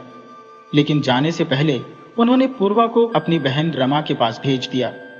पूर्वा अपनी बुआ के काम में मदद करती थी और उसकी बुआ भी जमींदार के खेतों में मजदूरी करती थी। एक दिन जब पूर्वा अपनी बुआ के साथ खेतों में काम कर रही थी, गोविंद, जो उसकी बुआ का बेटा था और खेतों में काम कर रहा था, उसे कहने लगा, हमारी पूर्वा बहुत अच्छा गाती है, जरा सा गाना तो सुना दे ताकि काम में मन लग जाए और समय जल्दी बीत जाए। पहले तो पूर्वा शर्माने लगी, लेकिन गोविंद के बार बार कहने पर उसने गाना शुरू किया। उसके गीत की मधुर ध्वनि ने खेत में काम कर रहे सभी लोगों का मन मोह लिया। सब लोग उसकी तारीफ करते हुए कहने लगे, पूर्वा, तुम्हारी आवाज तो सच में कानों में मिश्री घोल देती है। तुम्हारे गीत ने सारी थकावट दूर कर दी। कहानी सुनते हुए राजकुमारी ने जादूगर से कहा, आज के लिए इतना ही काफी है, बाकी कहानी कल सुनेंगे। तो बताओ राजकुमारी, तुम्हें कहानी का यह हिस्सा कैसा लगा? राजकुमारी का ध्यान टूटता है और वह जादूगर से कहने लगी, कहानी का तो पता नहीं, लेकिन सच में ही पूर्वा की आवाज बहुत सुरीली है। उसने मेरी भी थकान उतार दी। मैंने कहा था ना कि पूर्वा सुंदर है। उसकी आवाज तो हर सुंदरता से ऊपर है। ये आवाज मानो स्वयं मां सरस्वती का आशीर्वाद हो। जादूगर ने भी सहमति में सिर हिलाया। हाँ राजकुमारी, आप सही कह रही हैं। पूर्वा सच में अद्वितीय है। अगले दिन राजकुमारी फिर से जादूगर के पास कहानी सुनने पहुंची। गोविंद, जो पहले से ही वहां था, पूर्वा से कहने लगा, पूर्वा, दोपहर होने वाली है, लेकिन अभी तक खाना नहीं आया है। घर जाकर खाना ले आओ। पूर्वा खाना लेने के लिए घर की ओर चल दी। तभी पीछे से किसी ने आवाज दी, अरे सुनो। पूर्वा ने पीछे मुड़कर देखा तो एक लड़का उसकी ओर आ रहा था, जो लगभग उसी की उम्र का था। वह लड़का उसके पास आकर रुका और बोला, तुम कितनी तेज चलती हो, दौड़ते दौड़ते मेरी तो सांस ही फूल गई। अच्छा ये बताओ, वो गाना कौन गा रहा था? तुमने देखा उसे? उसका नाम क्या था? पूर्वा ने हंसते हुए कहा, तुम मुझे कुछ बोलने का मौका दोगे तभी तो जवाब दूंगी। कब से खुद ही बोले जा रहे हो? पहले तो ये बताओ, तुम मेरे पीछे क्यों भाग रहे हो? लड़के ने जवाब दिया, मैं तो तुमसे यही पूछ रहा था कि वहां गाना कौन गा रहा था। तुमने देखा? पूर्वा ने मुस्कुराते हुए कहा, हाँ देखा, वो गाना मैं ही गा रही थी। लड़का आश्चर्यचकित होकर बोला, सच में? लेकिन तुम्हें देखकर ऐसा नहीं लगता कि तुम इतनी अच्छी गायिका हो सकती हो। पूर्वा ने थोड़ा नाराज होकर कहा, तो क्या मेरे रंग और साधारण रूप रंग के कारण मैं अच्छा गाना नहीं गा सकती? लड़के ने जल्दी से माफी मांगते हुए कहा, ऐसा नहीं है, माफ करना मेरे इस व्यवहार के लिए, लेकिन सचमुच तुम ही गा रही थी। तुम तो बहुत ही अच्छा गाती हो, क्या मुझे फिर से सुनाओगी? पूर्वा ने कहा, नहीं, अब मुझे देर हो रही है। लड़के ने कहा, अच्छा तो कम से कम अपना नाम तो बता दो। पूर्वा ने जवाब दिया, पूर्वा। लड़के ने पूछा, तुम इसी गांव से हो? पहले कभी तुम्हें यहां देखा नहीं? पूर्वा ने उत्तर दिया, नहीं, मैं यहां अपनी बुआ के पास आई हो। लड़के ने फिर पूछा, तो तुम यहां क्या कर रही हो? पूर्वा ने थोड़े से चिढ़ते हुए कहा, कितनी बार बताऊं, मैं अपनी बुआ के घर आई हो। लड़का गोविंद के बारे में पूछता है, तो तुम गोविंद की बहन हो? पूर्वा ने कहा, हाँ, गोविंद मेरी बुआ का बेटा है। ठीक है, अब मैं चलती हूं। लड़के ने भी विदा ली। ठीक है, फिर मिलते हैं। अगले दिन वही लड़का फिर से पूर्वा के राज्य के उसी रास्ते में मिल गया। पूर्वा ने हैरानी से पूछा, तुम यहां क्या कर रहे हो? लड़के ने मुस्कुराते हुए कहा, मैं तुम्हारा इंतजार कर रहा था, तुमसे गाना सुनना है। पूर्वा ने थोड़ा चिढ़ते हुए कहा, अरे तुम तो पीछे ही पड़ गए। लड़के ने अनुरोध किया, सुना दो ना, मैं तुमसे विनती करता हूं। पूर्वा ने हामी भरते हुए कहा, ठीक है सुनाऊंगी, लेकिन पहले तुम अपना परिचय तो दो। मैं तुम्हें जानती ही कितना हो। क्या करते हो तुम? लड़का जवाब में बोला, मैं जमींदार के यहाँ मवेशियों को चराता हूँ और मेरा नाम जुगल है। पूर्वा ने सिर हिलाते हुए कहा, अच्छा तो तुम गडरिया हो? जुगल ने हंसते हुए कहा, हाँ, अब तो परिचय भी दे दिया, अब गाना सुनाओ। पूर्वा ने कहा, मैं तुम्हें कल गाना सुनाऊंगी, क्योंकि कल मंदिर में भजन कीर्तन है। तुम वहां आ जाना और मेरा गाना सुन लेना। अच्छा, अब मैं चलती हूं। जुगल कुछ ही मुलाकातों में पूर्वा के दिल में जगह बना लेता है। पूर्वा भी उसे मन ही मन चाहने लगती है। वह जुगल को खास महत्व देने लगती है और अपनी हर छोटी बड़ी बात उससे साझा करती है। जुगल को भी उससे बातें करना, उसका गाना सुनना और उससे मिलना बहुत भाता है। एक दिन जुगल नदी किनारे पूर्वा का इंतजार कर रहा था, लेकिन पूर्वा नहीं आई। वह चिंतित हो गया और सोचने लगा कि आज वह क्यों नहीं आई। पता करने पर उसे मालूम हुआ कि पूर्वा के पिता का संदेश आया था और वह बहुत बीमार थे, इसलिए पूर्वा अपने नगर वापस चली गई उनकी देखभाल के लिए। जुगल के मन में बेचैनी होने लगी। उसने सोचा, पूर्वा को मुझसे मिलकर जाना चाहिए था। क्या मेरा कोई हक नहीं है कि वह मुझे बताकर जाती? शायद मैं ही पागल था जो उसमें इतना डूबा हुआ था। उसे मेरी कोई परवाह नहीं है, तो मैं ही उसकी परवाह क्यों करूं? इसी उधेड़बुन में एक हफ्ता बीत गया। अब जुगल पूर्वा से मिलने के लिए बेताब हो उठा। उसने ठान लिया कि वह पूर्वा के गांव जाकर उससे मिलेगा। वह पूर्वा के गांव पहुंच गया। वहां जाकर उसने देखा कि पूर्वा के पिता का देहांत 2-3 दिन पहले ही हो चुका है। जुगल ने वहां आए रिश्तेदारों के सामने पूर्वा से विवाह की बात रखी और उन्होंने बिना किसी संकोच के कुछ समय बाद दोनों का विवाह करा दिया। जादूगर ने राजकुमारी रूपमती से पूछा, तो बताओ राजकुमारी, आज की कहानी तुम्हें कैसी लगी? राजकुमारी ने हल्की मुस्कान के साथ कहा, अच्छी लगी। अब पूर्वा और जुगल सुखी जीवन जिएंगे।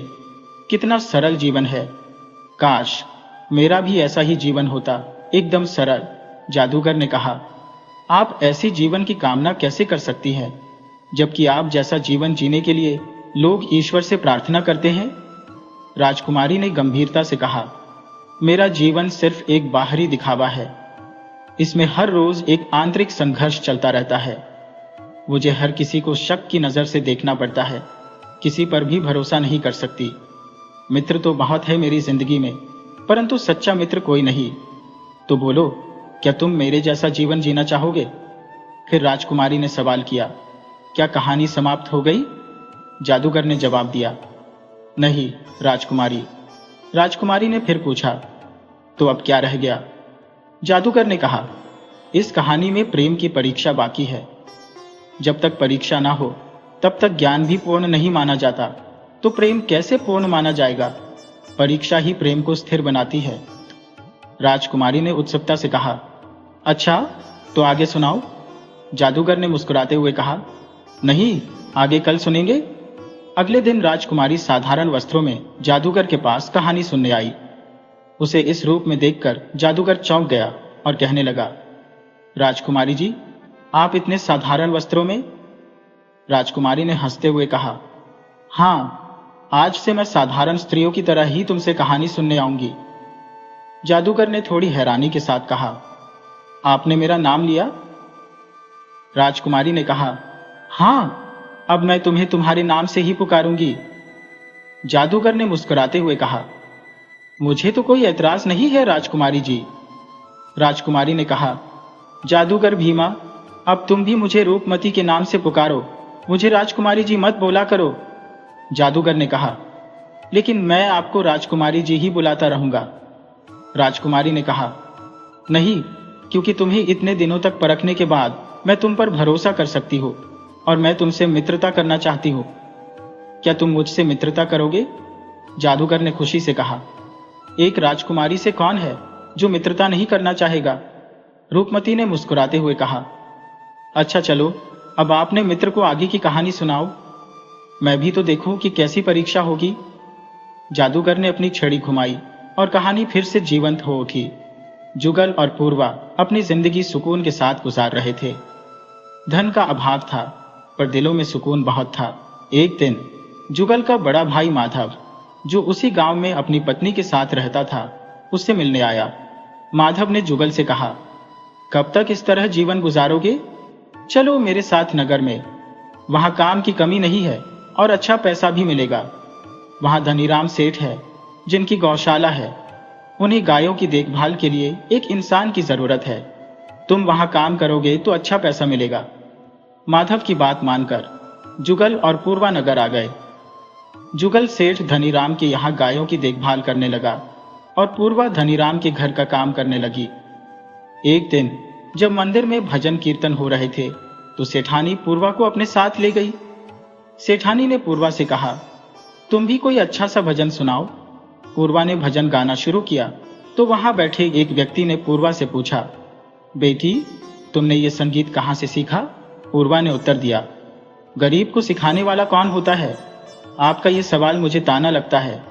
वह व्यक्ति बोला, मुझे क्षमा करना बिटिया, अगर तुम्हें मेरी बात बुरी लगी हो, लेकिन तुम बहुत ही सुंदर गाती हो, इसलिए मैं जानना चाहता था कि तुमने संगीत कहाँ से सीखा है। पर तुमने सही कहा, गरीब का गुरु प्रकृति होती है। भगवान तुम्हारे इस हुनर को हमेशा बनाए रखे। कुछ समय बाद एक व्यक्ति जुगल के पास आया और बोला, महल की गौशाला में एक व्यक्ति की जरूरत है, क्या तुम वहां काम करोगे? वहां तुम्हें इससे ज्यादा दान मिलेगा। जुगल बिना सोचे समझे वहां हाँ भर देता है। अब जुगल महल की गौशाला में गायों की देखभाल करने लगा। उसे इसके लिए अच्छा पैसा मिलता था, तो उसने पूर्वा से कहा कि वह अब सेठ के यहाँ काम न करे। अब वे दोनों एक दूसरे के साथ खुशहाल जीवन व्यतीत कर रहे थे। एक शाम की बात है, पूर्वा जुगल का इंतजार कर रही थी, लेकिन रात बहुत हो गई और जुगल नहीं आया। वह बहुत परेशान हो गई। पूरी रात निकल गई, लेकिन जुगल नहीं आया। उसके इंतजार में पूर्वा जमीन पर ही सो गई। अचानक दरवाजा खटखटाया गया। उसने दरवाजा खोला तो सामने माधव खड़ा था। उसने पूर्वा को आकर बताया, जुगल को सैनिकों ने कारावास में डाल दिया है, उस पर गाय चुराने का इल्जाम लगा है। यह सुनकर पूर्वा जोर जोर से रोने लगी। उसने माधव से पूछा, अब क्या करें, उसे कैसे कारावास से निकालें? माधव ने सांत्वना दी, रो मत, चलो हम दोनों उससे मिलने चलते हैं। वे दोनों कारावास पहुंचे, लेकिन सैनिकों ने उन्हें जुगल से मिलने नहीं दिया। पूर्वा ने बहुत विनती की, उनके पैर तक पकड़ लिए, लेकिन वे नहीं माने। सैनिकों ने कहा, कल राजा के दरबार में इसे पेश किया जाएगा, जो कहना है कल वहां कहना। माधव ने पूर्वा से कहा, हम दोनों कल राजा के दरबार में जाएंगे और राजा से विनती करेंगे। जुगल ऐसा नहीं कर सकता, वे हमारी बात अवश्य सुनेंगे। रात जैसे सदियों से लंबी हो गई। सुबह हुई और माधव और पूर्वा राजा के दरबार पहुंचे। भव्य दरबार में ऊंचे सिंहासन पर राजा प्रताप सिंह विराजमान थे। उनके बगल में रानी रत्ना देवी बैठी थी और नीचे मंत्रिमंडल जमा हुआ था। जुगल को राजा के सामने पेश किया गया। राजा ने सवाल किया, इसका क्या दोष है? सैनिकों ने जवाब दिया, महाराज, इसने हमारी गौशाला से गायें चुराई है। इतने में पूर्वा बोल उठी, यह झूठ है महाराज, मेरा पति ऐसा नहीं कर सकता। राजा ने पूर्वा से पूछा, तुम कौन हो? पूर्वा ने कहा, मैं इसकी पत्नी हूं महाराज, इसे फंसाया गया है। आपके सैनिकों को कोई भ्रम हुआ है? राजा ने सैनिकों से पूछा, कोई प्रमाण है कि चोरी इसी व्यक्ति ने की है? सैनिक ने कहा, महाराज, इसे कुछ लोगों ने चोरी करते हुए देखा है। राजा ने कहा, उन्हें पेश करो। सैनिक 3 गवाहों को हाजिर करते हैं। वे सभी जुगल के खिलाफ गवाही देते हैं और जुगल पर दोष सिद्ध हो जाता है। राजा जुगल को 200 स्वर्ण मुद्राओं का दंड सुनाता है। दंड सुनकर जुगल और पूर्वा पर मानो पहाड़ ही टूट पड़ा। दोनों का रो रो कर बुरा हाल हो गया।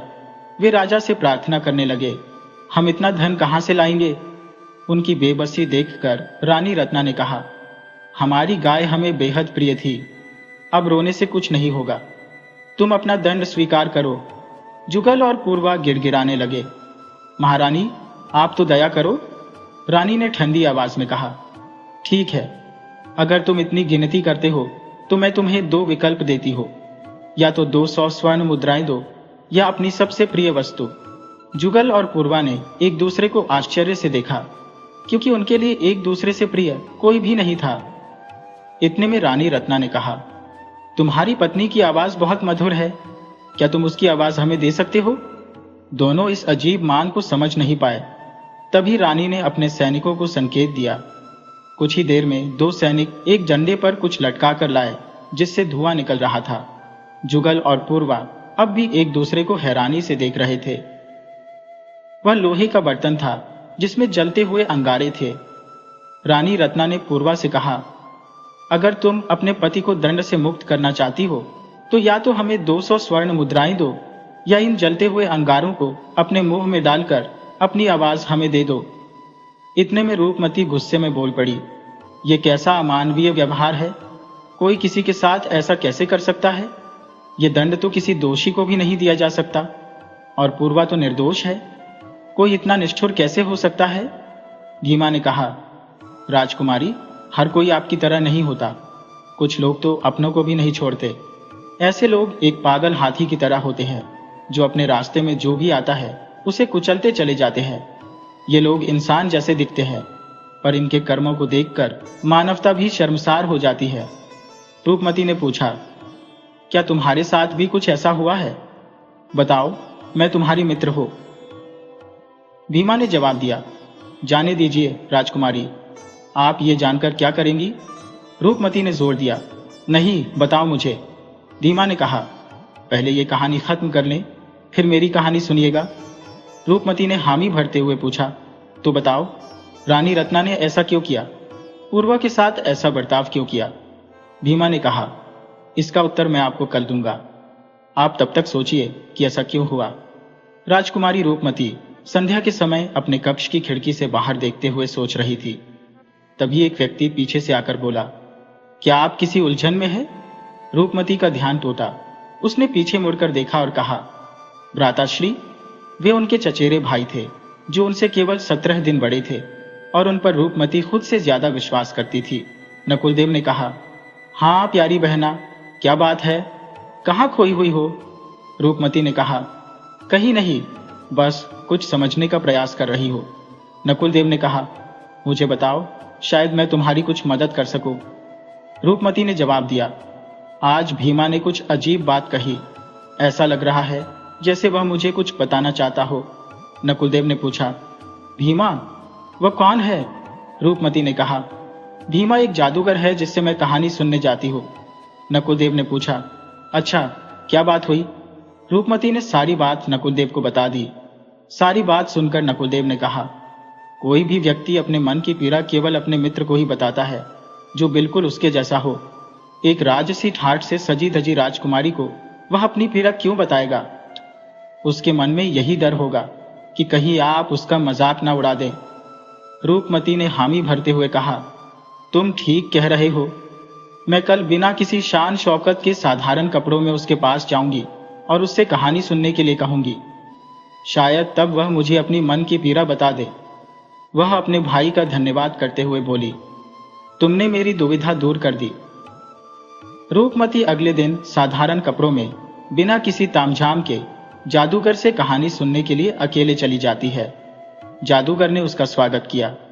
राजकुमारी सोचती है, पहले कहानी सुन लो, फिर बातें करते करते इससे इसके मन की बात भी जान लूंगी। जादूगर कहानी शुरू करता है और कहता है, आज हम महारानी रत्ना की कहानी सुनेंगे। महारानी रत्ना महाराज प्रताप सिंह की 10वीं और सबसे छोटी पत्नी थी। महाराज उन्हें बेहद प्यार करते थे और उनकी हर मांग को पूरा करते थे। महारानी न सिर्फ सुंदर थी बल्कि बहुत ही घमंडी भी थी। उन्हें जो भी वस्तु पसंद आती उसे पाने की इच्छा रखती थी। महारानी महल में संगीत की शिक्षा ले रही थी और धीरे धीरे उन्होंने संगीत में महारत हासिल कर ली। अब उन्हें अपनी सुंदरता और मधुर आवाज पर भी घमंड हो गया था। एक दिन महाराज के सामने गाना गाकर जब उन्होंने अपने गुरु से पूछा, इस संसार में कोई मुझसे मधुर गा सकता है? तब गुरु ने जवाब दिया, महारानी, कुछ समय पहले तक तो मुझे ऐसा ही लगता था, लेकिन हाल ही में मैंने एक स्त्री को गाते हुए सुना है जो आपसे भी मधुर गाती है। उसका संगीत सुनकर ऐसा लगता है मानो मां सरस्वती स्वयं उसके कंठ पर विराजमान हो। महारानी ने गुस्से से पूछा, उसका नाम क्या है? गुरु ने कहा, उसका नाम अपूर्वा है। मैंने उसे मंदिर में भजन गाते सुना है और मैं तो आनंद से रोमांचित हो गया। ये सुनकर महारानी का क्रोध 7वें आसमान पर पहुंच गया। राजकुमारी रूपमती बीच में ही बोल उठी, तो इसलिए महारानी रत्ना ने पूर्वा के खिलाफ ये षड्यंत्र रचा? भीमा ने उत्तर दिया, जी राजकुमारी। रूपमती ने कहा, भीमा, क्या तुम इस कहानी का अंत बदल सकते हो? मुझे इसका अंत अच्छा नहीं लगा। भीमा बोला, बिल्कुल बदल सकता हो, पर मुझे इसका यही अंत पसंद है।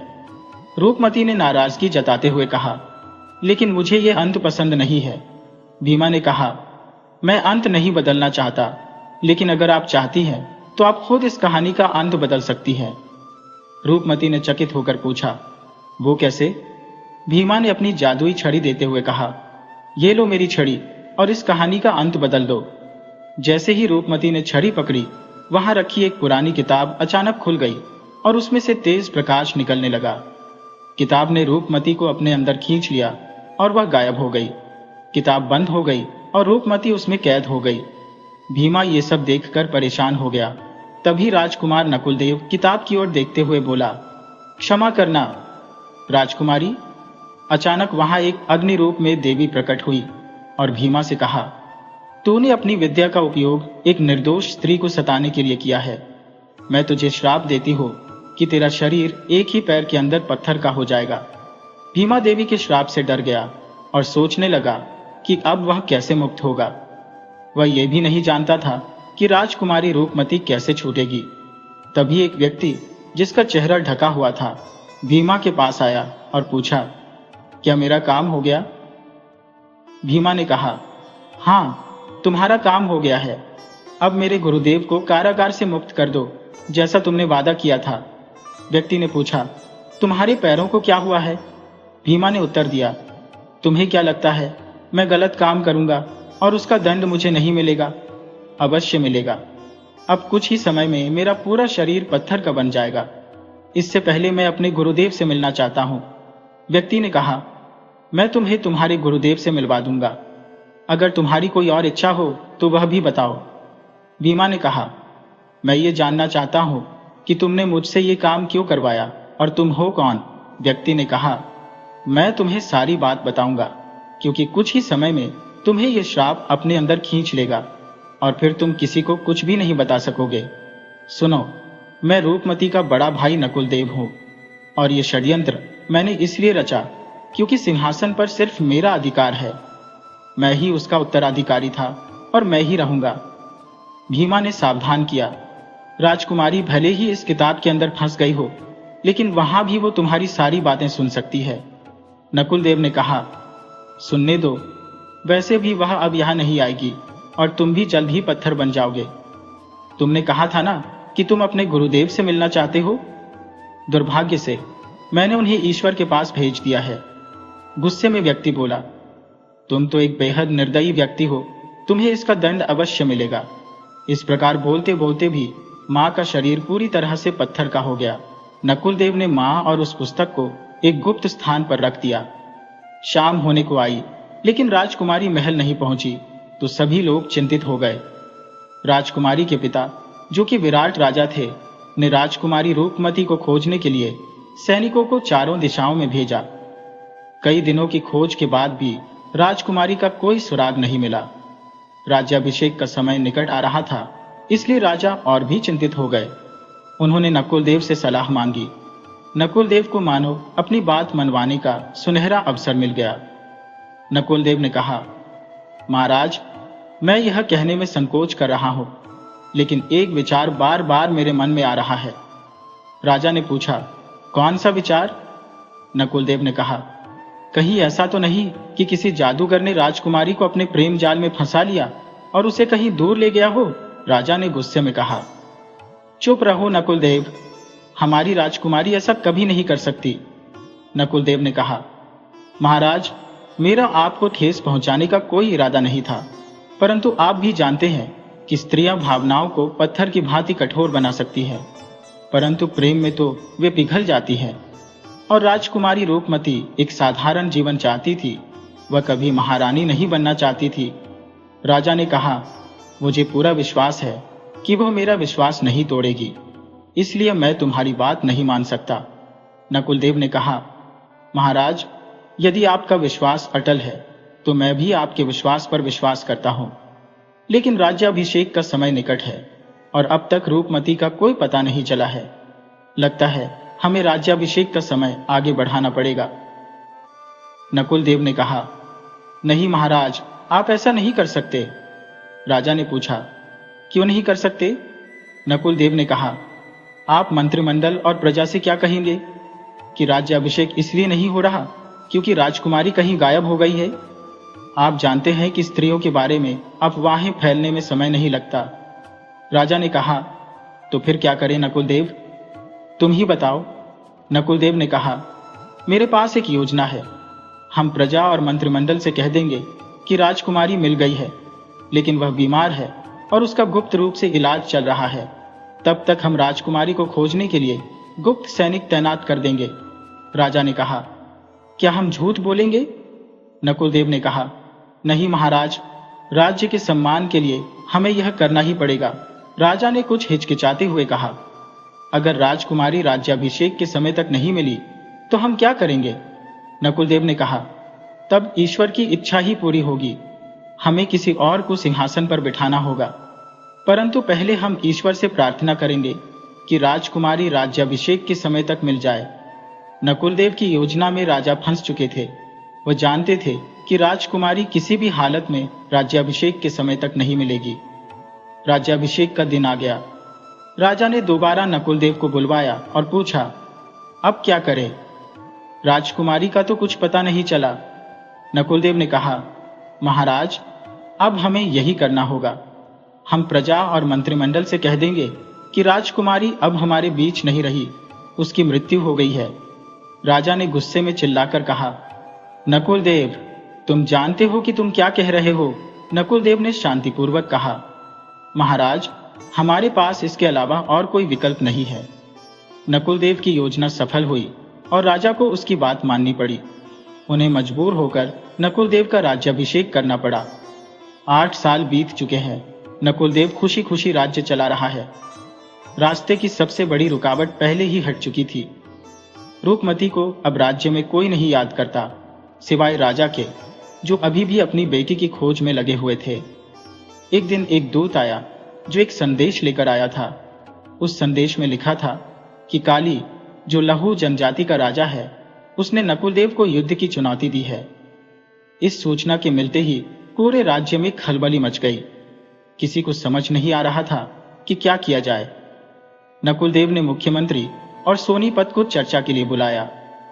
नकुल देव ने कहा, आप दोनों जानते हैं कि मैंने आपको यहाँ क्यों बुलाया है ना? मुख्यमंत्री बोले, जी महाराज। नकुल देव ने कहा, तो आप यह भी जानते होंगे कि उन्होंने हमें 15 दिन का समय दिया है। मुख्यमंत्री ने कहा, जी महाराज। नकुल देव ने कहा, तो क्या हमें युद्ध की तैयारी करनी चाहिए? मुख्यमंत्री ने कहा, महाराज, आप जानते हैं कि उन्हें युद्ध में हराना लगभग नामुमकिन है। आज तक कोई भी उन्हें नहीं हरा पाया, बस एक रूपवती को छोड़कर। यह सुनते ही नकुल देव का गुस्सा 7वें आसमान पर पहुंच गया। उन्होंने कहा, अगर रूपवती यह कर सकती है तो हम क्यों नहीं कर सकते? जाओ, युद्ध की तैयारी करो, हम जरूर जीतेंगे। मुख्यमंत्री ने कहा, लेकिन महाराज, उनके नाकाबिल हथियारों का क्या? नकुल देव ने कहा, तुम उसकी चिंता मत करो, मैं इसका समाधान निकाल लूंगा। अब मुझे अकेला छोड़ दो। ऐसा लग रहा था जैसे नकुल देव खुद को रूपमती से बेहतर साबित करना चाहते थे। वह दिखाना चाहते थे कि अगर वह यहां नहीं है तो भी राज्य बिना किसी बाधा के चल सकता है। जैसे जैसे समय निकट आ रहा था, नकुल देव की चिंता बढ़ती जा रही थी। उन्हें समझ नहीं आ रहा था कि युद्ध कैसे जीता जाएगा। रोज की चिंता उनकी बेचैनी बढ़ा रही थी। मुख्यमंत्री की बातों ने उनकी चिंता और बढ़ा दी थी। सिर्फ एक ही उपाय था जो उन्हें रूपमती से बेहतर साबित कर सकता था। यह चिंता उन्हें उस जगह ले गई जहां उन्होंने वह जादुई पुस्तक छुपा रखी थी।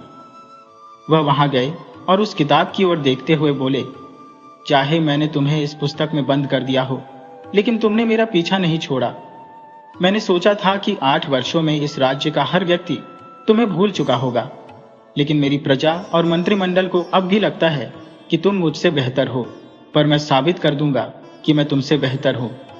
मैं यह युद्ध जीत कर ही रहूंगा।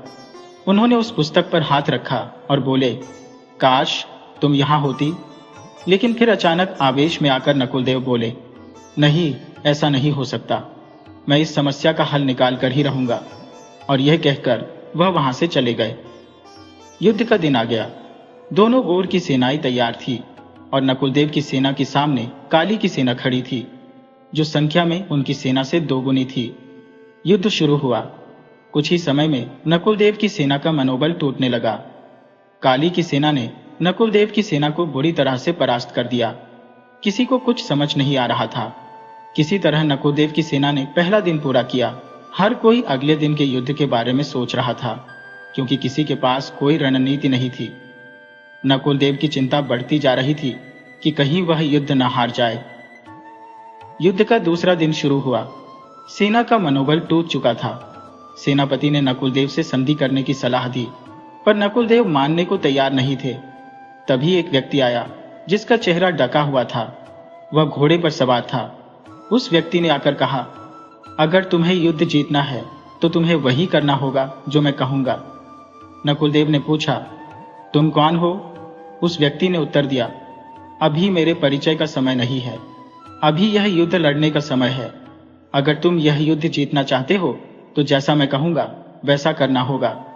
नकुलदेव के पास कोई और विकल्प नहीं था। वह किसी भी तरह से युद्ध को जीतना चाहते थे। उस व्यक्ति ने जोश में कहा, युद्ध कभी भी सिर्फ सेना या हथियारों से नहीं जीता जाता। मनोबल की आवश्यकता होती है। अपनी हिम्मत बढ़ाओ और उन सैनिकों पर टूट पड़ो। देखना, हम यह युद्ध जीत जाएंगे। और रही बात उनके राजा की, उसे मैं देख लूंगा। मुझ पर भरोसा रखो। बस फिर क्या था, पूरी सेना में ऐसा जोश भर गया मानो उन्होंने जीता हुआ युद्ध देख लिया हो। जैसे ही उस व्यक्ति के निर्देशों का पालन किया, नकुलदेव की सेना ने युद्ध जीत लिया। उस अज्ञात योद्धा ने बड़ी ही चतुराई से लहू जनजाति के राजा काली का वध कर दिया। युद्ध के बाद हर कोई खुश था, लेकिन सबके मन में एक ही सवाल था, आखिर वो बहादुर योद्धा कौन था जिसने उन्हें विजय दिलाई? नकुलदेव ने उससे कहा, अब तो अपना परिचय दो। मैं तुम्हें उचित पुरस्कार से सम्मानित करना चाहता हूं। तुम्हारी युद्ध कला से मैं बेहद प्रभावित हूं। वो अजनबी योद्धा बोला, मैं अपना परिचय जरूर दूंगा और पुरस्कार भी लूंगा, परंतु यहां नहीं। शाम का समय था और नकुलदेव के मन में बार बार यही सवाल उठ रहा था, आखिर वो नकाबपोश कौन है? क्या वो रूपमती तो नहीं? लेकिन ये कैसे हो सकता है? वो तो कभी लौट भी नहीं सकती। नकुलदेव का मन बेचैन हो रहा था। वो बस ये जानने को उत्सुक थे कि नकाबपोश कौन है। लेकिन नकाबपोश ने कह दिया था कि वो अपनी पहचान मंत्रिमंडल के सामने ही प्रकट करेगा। नकुलदेव सुबह होने का इंतजार करने लगे। जैसे ही सुबह हुई, दरबार सजाया गया। सभी मंत्रिमंडल के सदस्य आ गए और राजा भी आ चुके थे। अब सभी नकाबपोश के दरबार में आने की प्रतीक्षा कर रहे थे। हर कोई उत्सुक था ये जानने के लिए कि वो अज्ञात व्यक्ति कौन है जिसने उन्हें कुशलता से विजय दिलाई। नकाबपोश दरबार में आया। नकुलदेव ने कहा, कृपया अपना परिचय दीजिए। नकाबपोश ने उत्तर दिया, मेरा परिचय मेरी वाणी से नहीं बल्कि मेरे कार्यों से होगा। उसकी बात सुनकर नकुलदेव की धड़कनें तेज हो गईं। जैसे ही नकाबपोश ने अपना चेहरा उजागर किया, वहां उपस्थित हर व्यक्ति स्तब्ध रह गया। दरबार में चारों ओर खुसर पुसर होने लगी। महाराज उसे देखकर दौड़ते हुए आए और उसे गले लगा लिया। उन्होंने पूछा, तुम कहां थी? मेरी पुत्री? राजा ने सवालों की झड़ी लगा दी। तुम कहां थी? कहां चली गई थी? तुमने अपने पिता को क्यों छोड़ दिया? दरबार में सब लोग आपस में बातें करने लगे। कुछ कह रहे थे कि राजकुमारी रूपमती तो मर चुकी थी, परंतु अब जीवित कैसे हो गई? इतने समय तक कहां थी? राजकुमारी ने कहा, इसका जवाब मैं नहीं दूंगी, मेरे भाई नकुलदेव देंगे। सबकी निगाहें अब नकुलदेव पर थी। नकुलदेव का चेहरा सफेद पड़ गया। रूपमती ने दरबार में नकुलदेव के षड्यंत्र के बारे में सबको बताया। दरबार के सारे मंत्री, राजा और अन्य सभी नकुलदेव के खिलाफ हो गए। नकुलदेव को सिंहासन से हटा दिया गया और उसे कैद कर लिया गया। अब बड़ी धूमधाम से रूपमती का राज्याभिषेक किया गया। रूपमती ने नकुलदेव को दंड देने के लिए दरबार में बुलाया। रूपमती ने कहा, मैं जानती हूं कि आपके मन में बार बार यही सवाल उठ रहा है कि मैं उस जादू से कैसे मुक्त हुई। आप दंड से ज्यादा इसी बात के लिए चिंतित हैं। तो चलिए, मैं आपकी इस चिंता का समाधान करती हूं, परंतु इससे पहले आपको एक कहानी सुननी पड़ेगी। ये कहानी लगभग 10 वर्ष पुरानी है, जब राजा काली का आतंक चारों ओर फैला हुआ था।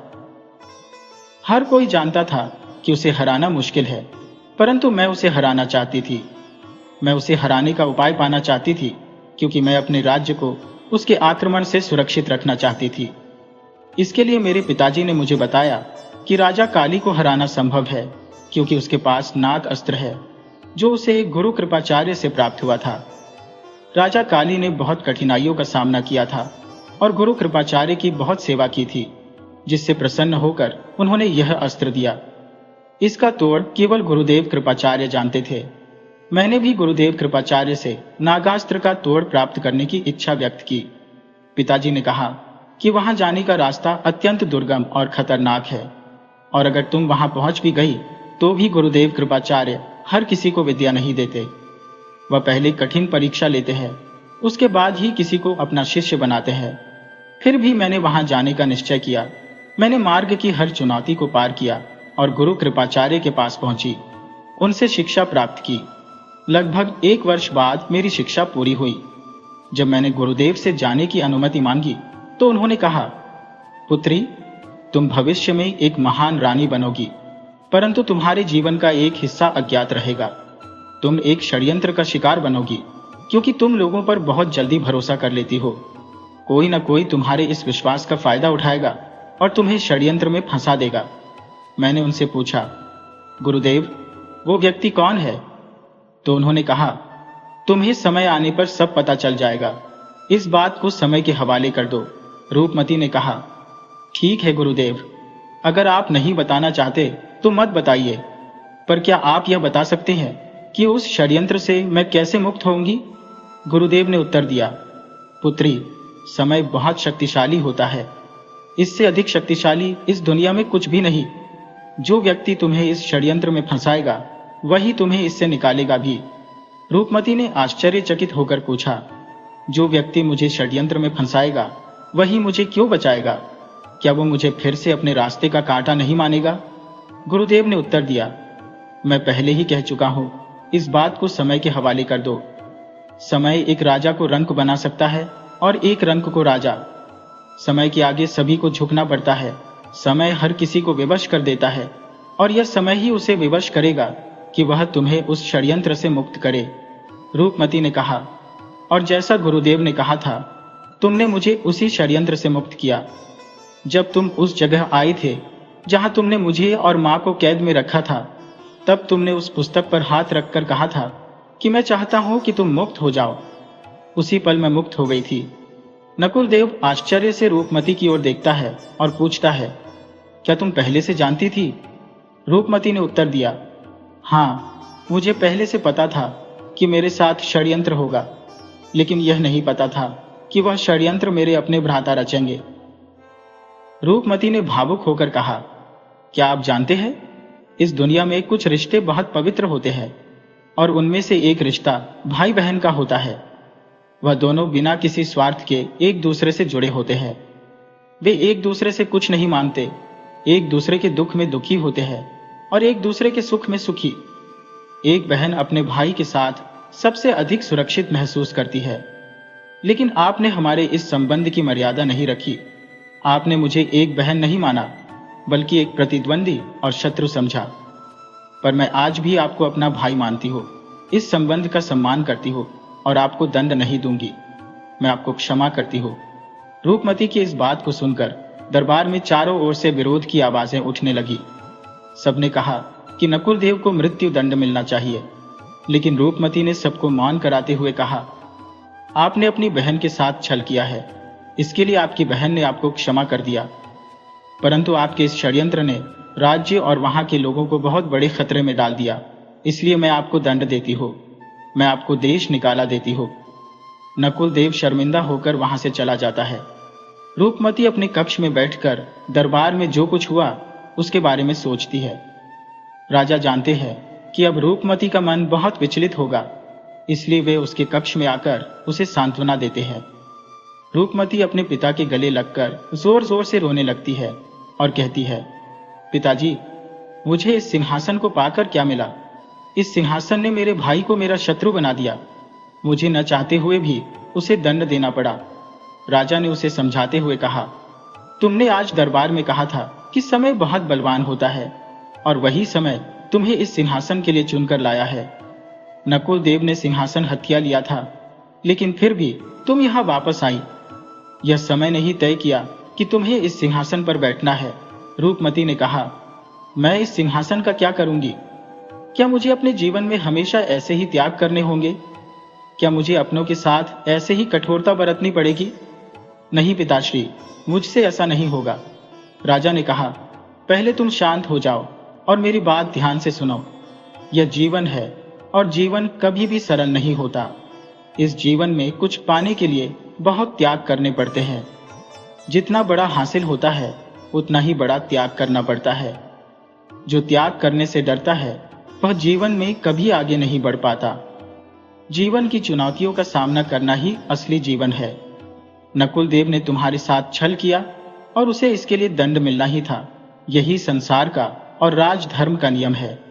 अब तुम विश्राम करो और उस बात को भुला दो। तुमने जो फैसला लिया वह सही था। मुझे तुम पर गर्व है। रूपमती को अपने पिता से बात करके शांति मिली। रूपमती राजा की कही बातों पर विचार करने लगी। तभी उसे जादूगर बीमा की याद आई जो उस षड्यंत्र में फंस गया था। वह मन ही मन सोचने लगी, मुझे जादूगर बीमा को उस श्राप से मुक्त कराना ही होगा। उसकी कोई गलती नहीं थी, वो भी एक षड्यंत्र का शिकार बना था। अब मुझे उसे इस श्राप से बाहर निकालना ही चाहिए। रूपमती ने सैनिकों को आदेश दिया, जाओ और जहां भी जादूगर बीमा का पत्थर बना हुआ रूप है उसे महल में लेकर आओ और दरबार में रख दो। अगले दिन दरबार में सबके सामने रूपमती ने घोषणा की, जो भी जादूगर बीमा को इस श्राप से मुक्त करेगा उसे उचित इनाम दिया जाएगा।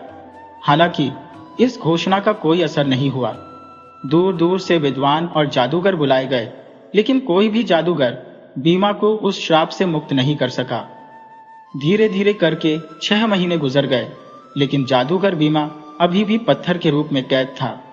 अब रूपमती ने तय किया कि वह गुरुदेव कृपाचार्य के पास जाएगी और उनसे इस समस्या का समाधान पूछेगी, क्योंकि उसे लगता था कि इस संसार में गुरुदेव कृपाचार्य ही ऐसे हैं जो इस समस्या का हल बता सकते हैं और जादूगर बीमा को श्राप से मुक्त कर सकते हैं। रूपमती गुरुदेव कृपाचार्य के पास गई और सारी बात बताई। गुरुदेव ने कुछ देर ध्यान लगाकर कहा, राजकुमारी, जादूगर बीमा को श्राप विद्या की देवी ने दिया है, क्योंकि उसने तुम्हारे साथ छल किया था। अब जादूगर बीमा को केवल निश्चल प्रेम की धारा ही इस श्राप से मुक्त करा सकती है। रूपमती ने पूछा, गुरुदेव, यह निश्चल प्रेम धारा कहाँ मिलेगी? गुरुदेव मुस्कुराते हुए बोले, यह धारा समय की नदी में मिलेगी। समय आने पर सब पता चल जाएगा। रूपमती महल लौट आई और बीमा के पत्थर के रूप के पास जाकर बोली, गुरुदेव ने मुझे तुम्हें इस समस्या से निकालने का समाधान बता दिया है। बस अब उस समाधान को ढूंढना बाकी है। मैं तुम्हें वचन देती हूँ बीमा, मैं तुम्हें इस श्राप से मुक्त करने के लिए उस निश्चल प्रेम धारा को ढूंढकर ही रहूंगी।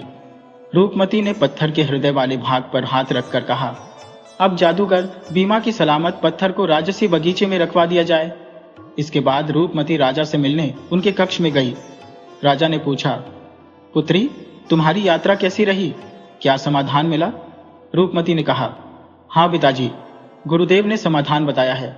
राजा ने पूछा, क्या समाधान बताया है? रूपमती ने कहा, निश्चल प्रेम धारा। राजा ने पूछा, तुमने क्या सोचा है? रूपमती बोली, पिताजी, मुझे समझ नहीं आ रहा कि उस निश्चल प्रेम धारा को कहाँ ढूंढूं।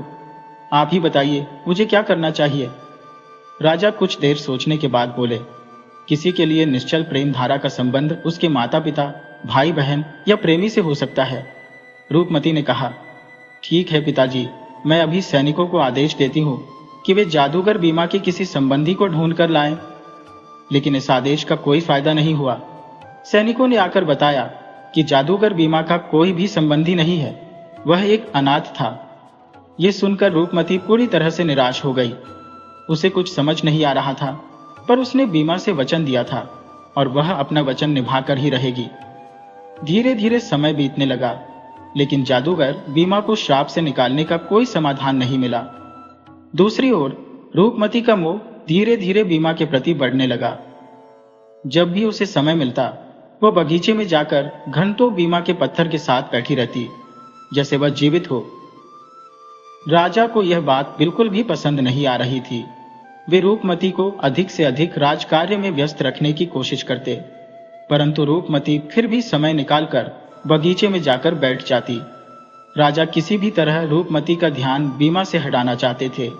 इसलिए एक दिन उन्होंने कहा, पुत्री, तुम्हारे लिए कई बड़े राज्यों से रिश्ते आए हैं। मुझे लगता है कि तुम्हें अब विवाह बंधन में बंध जाना चाहिए। रूपमती ने जवाब दिया, पिताजी, आपको जैसा सही लगे वैसा करें। राजा ने कहा, पर क्या पुत्री? रूपमती ने कहा, पिताजी, मैंने भीमा से वचन दिया है कि मैं उसे श्राप से मुक्त करूंगी।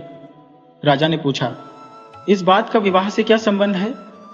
रूपमती ने उत्तर दिया, पिताजी, भीमा का कोई संबंध नहीं है, लेकिन मैंने यह निश्चय किया है कि पहले मैं अपना वचन निभाऊंगी, फिर विवाह करूंगी। राजा ने यह सुनकर कहा, यह कैसी बात हुई? अगर जादूगर भीमा जीवन भर श्राप से मुक्त नहीं हुआ तो क्या तुम अपनी पूरी जिंदगी शादी नहीं करोगी? रूपमती ने जवाब दिया, ऐसा नहीं है पिताजी, इस संसार में हर समस्या का समाधान होता है। इस समस्या का भी कोई ना कोई हल जरूर होगा और मुझे एक दिन जरूर मिलेगा। यह कहकर रूपमती वहां से चली गई। समय गुजरता गया और इस तरह 2 साल बीत गए। राजा का सब्र अब जवाब देने लगा था, लेकिन वह अपनी बेटी को उस शिला के पीछे पागल होते नहीं देख सकते थे। उन्होंने रूपमती को इस मोह से छुटकारा दिलाने की ठान ली। इसके लिए उन्होंने एक योजना बनाई और अपनी योजना को पूरा करने के लिए रात का इंतजार किया। आधी रात के समय जब उन्हें लगा कि रूपमती सो चुकी होगी, वह एक बड़ा सा हथौड़ा लेकर बगीचे की ओर चल दिए। वह शिला को तोड़ने ही वाले थे कि पीछे से एक आवाज आई, नहीं पिताजी, ऐसा मत करिए, वह जीवित है।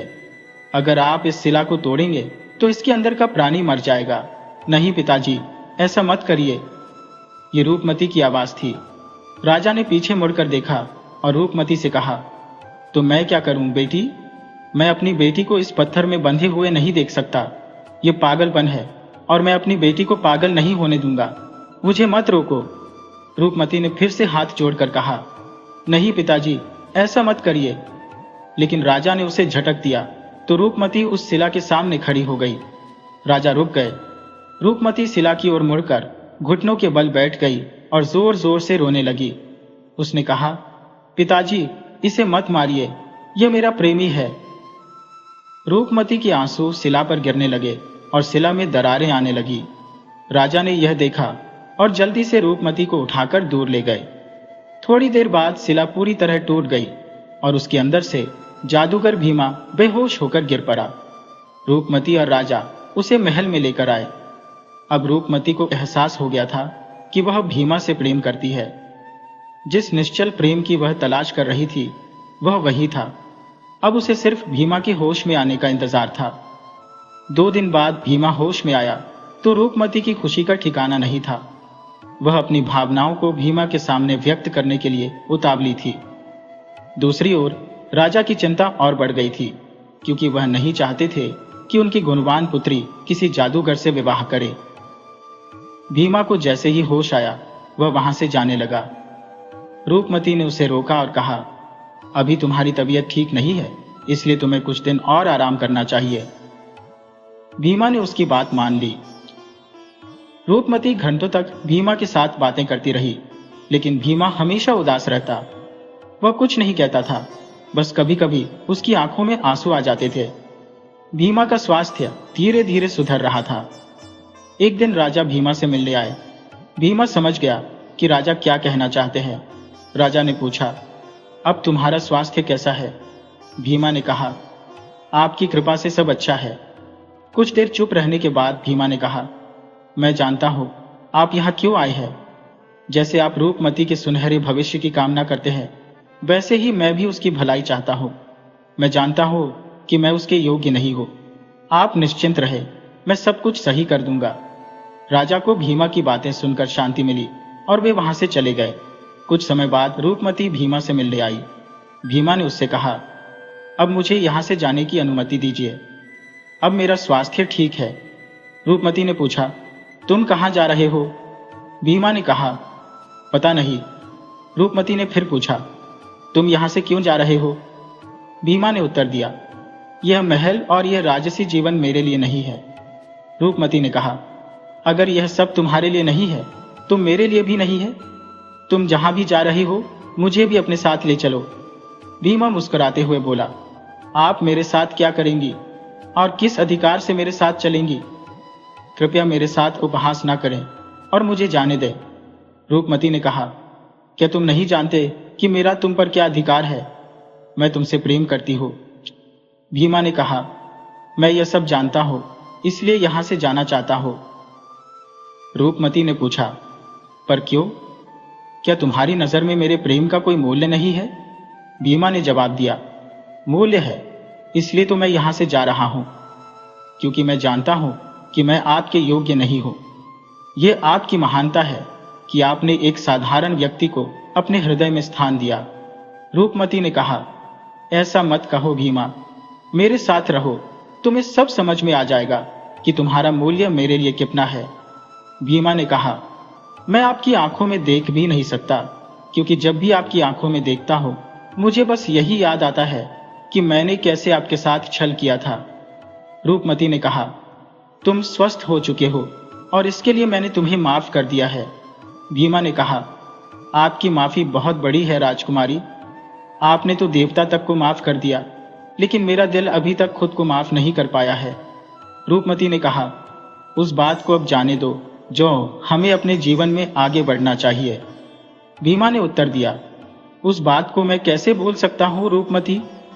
मैंने उस स्त्री के साथ छल किया जिसने मुझे संसार की सबसे सुंदर भावना से देखा।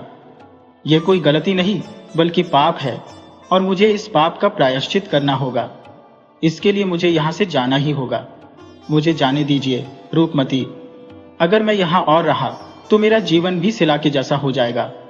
यह कहकर भीमा वहां से जाने लगा। रूपमती ने उसका हाथ पकड़कर कहा, तुम मेरे ऋणी हो, तुम मेरे आंसुओं के ऋणी हो जो मैंने तुम्हारे प्रेम के लिए बहाए हैं।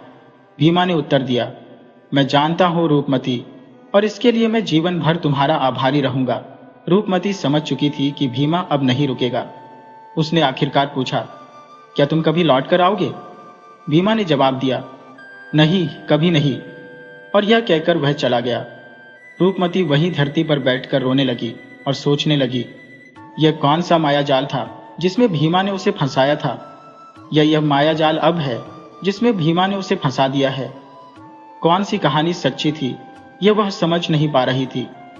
भीमा वहां से चला गया और राजकुमारी भी अपने महल लौट आई। उसने अपने राज्य और प्रजा पर ध्यान देना शुरू कर दिया और आजीवन शादी न करने का फैसला किया। दोस्तों, अगर आपको हमारी कहानी पसंद आई हो तो कृपया हमारे चैनल को लाइक करें, सब्सक्राइब करें और शेयर करें।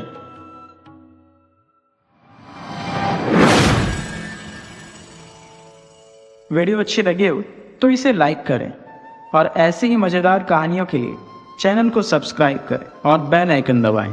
ज़्यादा से ज़्यादा अपने दोस्तों को शेयर करें। धन्यवाद।